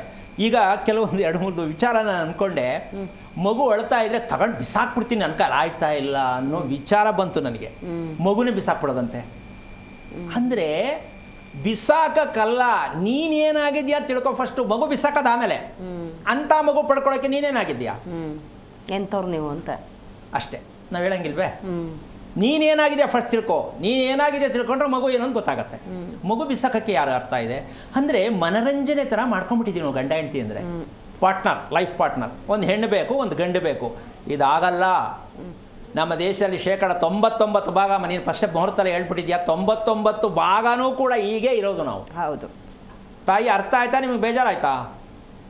ಇಲ್ಲ ಅಲ್ಲಮ್ಮ, ಒಂದು ನಿಮಿಷ ಕೇಳಿಸ್ಕೊ ತಾಯಿ. ಬೆಳಿಗ್ಗೆ ನನ್ನ ಮಗಳು ಹೇಳೋಕ್ಕೋದ್ರೆ ಹೇಳ್ಸಕ್ಕೋದ್ರೆ ಹೇಳಲ್ಲ, ಲೇಟಾಗಿ ಹೇಳ್ತಾಳೆ ಅಂದರೆ ನೀನು ಕಂಡಿಡಿದೆ ಏನು ಮಾಡ್ತಾ ಇದೆಯಮ್ಮ? ಯೋಚನೆ ಮಾಡ್ತಾ ಇದೆಯಾ ತಾಯಿ? ತಿಳ್ಕೊಬೇಕಲ್ವಾ? ಅವಳ ಹೃದಯ ಏನಾಗಿದೆ, ಅವಳ ಉಸಿರಾಟ ಏನಾಗಿದೆ, ಅವಳ ಚರ್ಮದ ಕತೆ ಏನಾಗಿದೆ, ಯಾವಾಗಮ್ಮ ತಿಳ್ಕೊಳ್ಳೋದು ನೀನು? ನಾನು ಹೇಳಿದ್ದು ಅರ್ಥ ಆಯ್ತಾ? ಬೇಜಾರಾಯ್ತಾ? ಇಲ್ಲ ಗುರೂಜಿ. ಮಗು ನೋಡು, ನಿಮ್ಮ ಮಗಳಿಗೆ ಏನೋ ಕಾಯಿಲೆ ಬಂದಿದೆ ಅಂತ ಅಲ್ಲ, ನಿಮ್ಮ ಮಗಳ ಉಸಿರಾಟದ ಪ್ರಕ್ರಿಯೆ, ನಿದ್ದೆ ಕಂಪ್ಲೀಟ್ ಕೆಟ್ಟಿದೆ. ಈಗ ಇದನ್ನು ತಿಳ್ಕೋಬೇಕಾ ಬೇಡವಾ? ಯಾಕೆ ತಿಳ್ಕೊಳ್ಳಿಲ್ಲ? ತಿಳ್ಕೊಬೇಕು ಗುರುಜಿ, ಅದಕ್ಕೆ ನಾವು ಕಾಲ್ ಮಾಡಿದ್ವಿ. ಹಾಗೆ ಯಾವುದೋ ಕಾಲ್ ಸಿಕ್ಕಿದಾಗ ಕೇಳ್ಕೊಂಬಿಡೋಣ ಅಂತ. ನೋಡಿ, ಇದೇಮ್ಮ ಸೋಮಾರಿತನ ಅಂತ ಹೇಳೋದು. ಬೇಜಾರು ಮಾಡ್ಕೋಬೇಡಿ. 20 ವರ್ಷ ಮಗು ಹುಟ್ಟಿದ 20 ದಿನಕ್ಕೆ ಸತ್ಯ ಗೊತ್ತಾಗಬೇಕು. ಮಗುವಿನ ಮನಸ್ಥಿತಿ ಅಂತಕ್ಕಂಥದ್ದು, ಉಸಿರಾಟದ ಪ್ರಕ್ರಿಯೆ ಹೇಗಿದೆ ಅಂತ ತಿಳ್ಕೋಬೇಕು. ಪ್ರಯತ್ನ ಮಾಡು ತಾಯಿ, ತಿಳ್ಕೊಳ್ಳೋಕೆ ಪ್ರಯತ್ನ ಮಾಡು. ಬೇಜಾರು ಮಾಡ್ಕೋಬೇಡ. ಮಗು ಏನೂ ಆಗಿಲ್ಲ, ತಿಳ್ಕೊಳ್ಳೋಕೆ ಪ್ರಯತ್ನ ಮಾಡು. ಅದು ಇನ್ನೂ 10 ವರ್ಷ ಆದರೂ ಮಗುನೇ. ನೀನು ಪ್ರಯತ್ನ ಮಾಡಮ್ಮ, ಒಳ್ಳೆಯದಾಗಲಿ. ನಿದ್ರೆ ಪ್ರಕ್ರಿಯೆ ಬಗ್ಗೆ ಮಾತಾಡ್ತಿರ್ಬೇಕಾದ್ರೆ ಇವತ್ತು ಅಲಾರಾಮ್ ಸಂಸ್ಕೃತಿ ಬಂದ್ಬಿಟ್ಟಿದೆ. ಹಿಂದೆಲ್ಲ ಹೆಂಗೆ ಅಂದರೆ ಗುರುಗಳೇ, ಬೇಗ ಮಲಗ್ತಾ ಇದ್ರು, ದೇಹ ತನ್ನಷ್ಟಕ್ಕೆ ತಾನೇ ನಿದ್ದೆ ಆದಮೇಲೆ ಅದೇ ಎದ್ದೇಳ್ತಿತ್ತು, ಅಥವಾ ನಾವು ಹೇಳ್ತಿದ್ವಿ ಅನ್ನುವಂತಹ ಪ್ರಕ್ರಿಯೆ. ಇವತ್ತು ಅಲಾರ್ಮ್ನ ಕುಟ್ಟು ಮಲಗಿಸುವಂತಹ ಒಂದು ಮನೋಭಾವ ಇದೆ. ಈಗ ಒಂದು ಮಗು ಹುಟ್ಟಿದ್ರೆ ಆಯಸ್ಸನ್ನು ಯಾರು ಕೇಳಲ್ಲ, ಎಲ್ಲರೂ ಕೇಳ್ತಾರೆ. ಹಾಗಿರಬೇಕಾದ್ರೆ ಆಯಸ್ಸು, ಮಗುವಿನ ಆಯಸ್ಸಿಗೆ ತಂದೆ ತಾಯಿ ಕರ್ತವ್ಯ ಏನಾಗಾದ್ರೆ ಈ ಪ್ರಶ್ನೆ ತಿಳ್ಕೊಬೇಕು ಫಸ್ಟ್. ಆಯುರ್ವೃದ್ಧಿ ಏನು? ಆಯುರ್ವೃದ್ಧಿ, ಆಯಸ್ಸು ವೃದ್ಧಿ ಮಾಡ್ತಕ್ಕಂಥದ್ದು ತಂದೆ ತಾಯಿ ಮಾಡಬೇಕಾದ ಕೆಲಸ. ಆಯಸ್ ವೃದ್ಧಿ ಅಂದರೆ ಏನು? ಮಗುವಿನ ಉಸಿರಾಟದಲ್ಲಿ ಏರಿಳಿತಗಳು ಪ್ರತಿ ಮಗುವಿನಲ್ಲಿ ಇರುತ್ತೆ. ಯಾವುದೇ ಮಗು ಕರೆಕ್ಟಾಗಿ ಮಗು ಉಸಿರಾಡಕ್ಕೆ ಸಾಧ್ಯನೇ ಇಲ್ಲ, ಜೊತೆಗೆ ದೊಡ್ಡವರು ಕೂಡ. ಈಗ ಉಸಿರಾಟದ ಬಗ್ಗೆ ತಿಳ್ಕೊಂಡ್ರೆ ಆಯಸ್ಸು ಅಭಿವೃದ್ಧಿ ಆಗತ್ತೆ. ಧರ್ಮದಲ್ಲಿ ಇರ್ತಕ್ಕಂಥದ್ದು ಏನು ಅಂದರೆ, ಯಾವುದೇ ತಂದೆ ತಾಯಿ ಆಗಲಿ, ಜ್ಯೋತಿಷಿಗಳಾಗಲಿ, ಹೇಳೋರಾಗಲಿ, ಕೇಳಿಸ್ಕೊಳ್ಳೋರಾಗಲಿ, ಮಗುವಿನ ಉಸಿರಾಟದ ಪ್ರಕ್ರಿಯೆ ಹೇಗಿದೆ ಅಂತ ಯಾರಾದರೂ ಹೋಗಿ ಕೇಳಿದ್ರೆ ಅಪ್ರಾಣೆ ಉತ್ತರ ಇಲ್ಲ ಅಮ್ಮ. ಬನ್ನಿ ನಾವು ಹೇಳಕ್ಕೆ ರೆಡಿ ಇದ್ದೀವಿ, ಫಾರಿನಲ್ಲಿ ಹುಟ್ಟಿರಲಿ ಮಗುಗೆ, ಇಲ್ಲೇ ಕೂತು ಹೇಳ್ತೀವಿ ಉಸಿರಾಟದ ಹೀಗೆ ಇದೆ ಅಂತ ಹೇಳ್ತೀವಿ, ಅದಕ್ಕೆ ನಾವು ರೆಡಿ ಇದ್ದೀವಿ, ಚಾಲೆಂಜ್ ಮಾಡಿ ಹೇಳ್ತೀವಿ. ಉಸಿರಾಟದ ಪ್ರಕ್ರಿಯೆಯನ್ನು ಯಾರು ಹೇಳಕ್ಕೆ ಬರಲ್ವೋ ಅದು ಜ್ಯೋತಿಷ್ಯ ಅಲ್ಲ, ಅದು ಪಂಚಾಂಗ ಅಲ್ಲ, ಅದು ಕುಂಡ್ಲಿ ಅಲ್ಲ, ಜಾತಕ ಅಲ್ಲ. ನೀವು ತಿಳ್ಕೊಂಡಿದ್ದೀರಾ ಅಂದರೆ ನಿಮ್ಮ ತಪ್ಪು, ನಾನೇನು ಮಾಡೋಕ್ಕಾಗಲ್ಲ. ಪ್ರತಿಯೊಂದು ಮಕ್ಕಳಿಗೆ ಉಸಿರಾಟ ಯಾವಾಗ ತಿಳ್ಕೊತಾರೋ ಆ ಮಗು ಆಯಸ್ಸಿರುತ್ತೆ ಅಂತ. ಇಲ್ಲ ಅಂದರೆ ಏನಾಗುತ್ತೋ, ಯಾವ ಟೈಮಲ್ಲಿ ಏನು ಬರುತ್ತೋ, ಅರ್ಧ ರಾತ್ರಿಯಲ್ಲಿ ಏನಾಗುತ್ತೋ ಅಂತ ಜೀವನದಲ್ಲಿ ಭಯದಲ್ಲಿ ಬದುಕಬೇಡಿ. ನಿಮ್ಮ ಮಕ್ಕಳ ಆಯಸ್ಸು ಇರುವುದು ನಿಮ್ಮ ಕೈಯಲ್ಲೇ ಹೊರತು ಪಂಚಾಂಗದಲ್ಲ, ಜಾತಕ ಕುಂಡಿಯಲ್ಲಿಲ್ಲ. ಈ ಸತ್ಯವನ್ನು ತಿಳ್ಕೊಳ್ಳಿ ಅಂತ ಹೇಳ್ತಾ ಇದನ್ನ ಕಾರ್ಯಕ್ರಮನ ಮುಗಿಸ್ತಾ ಇದ್ದೀನಿ. ಜೈ ಶ್ರೀರಾಮ್.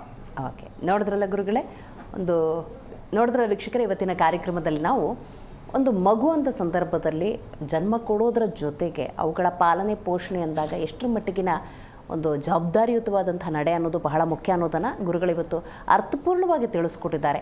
ಮುಂದಿನ ದಿನಗಳಲ್ಲಿ ಇದರ ವಿಸ್ತಾರವಾದಂಥ ಮಾಹಿತಿಯನ್ನು ನಿಮಗೆ ತಿಳಿಸುವಂಥ ಪ್ರಯತ್ನವನ್ನು ಖಂಡಿತ ಗುರುಗಳು ಮಾಡ್ತಾರೆ ಅಂತ ಹೇಳ್ತಾ ಇವತ್ತಿನ ಕಾರ್ಯಕ್ರಮವನ್ನು ಮುಗಿಸೋಣ. ನೋಡ್ತಾ ಇರಿ ಜಿ ಕನ್ನಡ ನ್ಯೂಸ್, ಸತ್ಯವೇ ಸುದ್ದಿಯ ಜೀವಾಳ.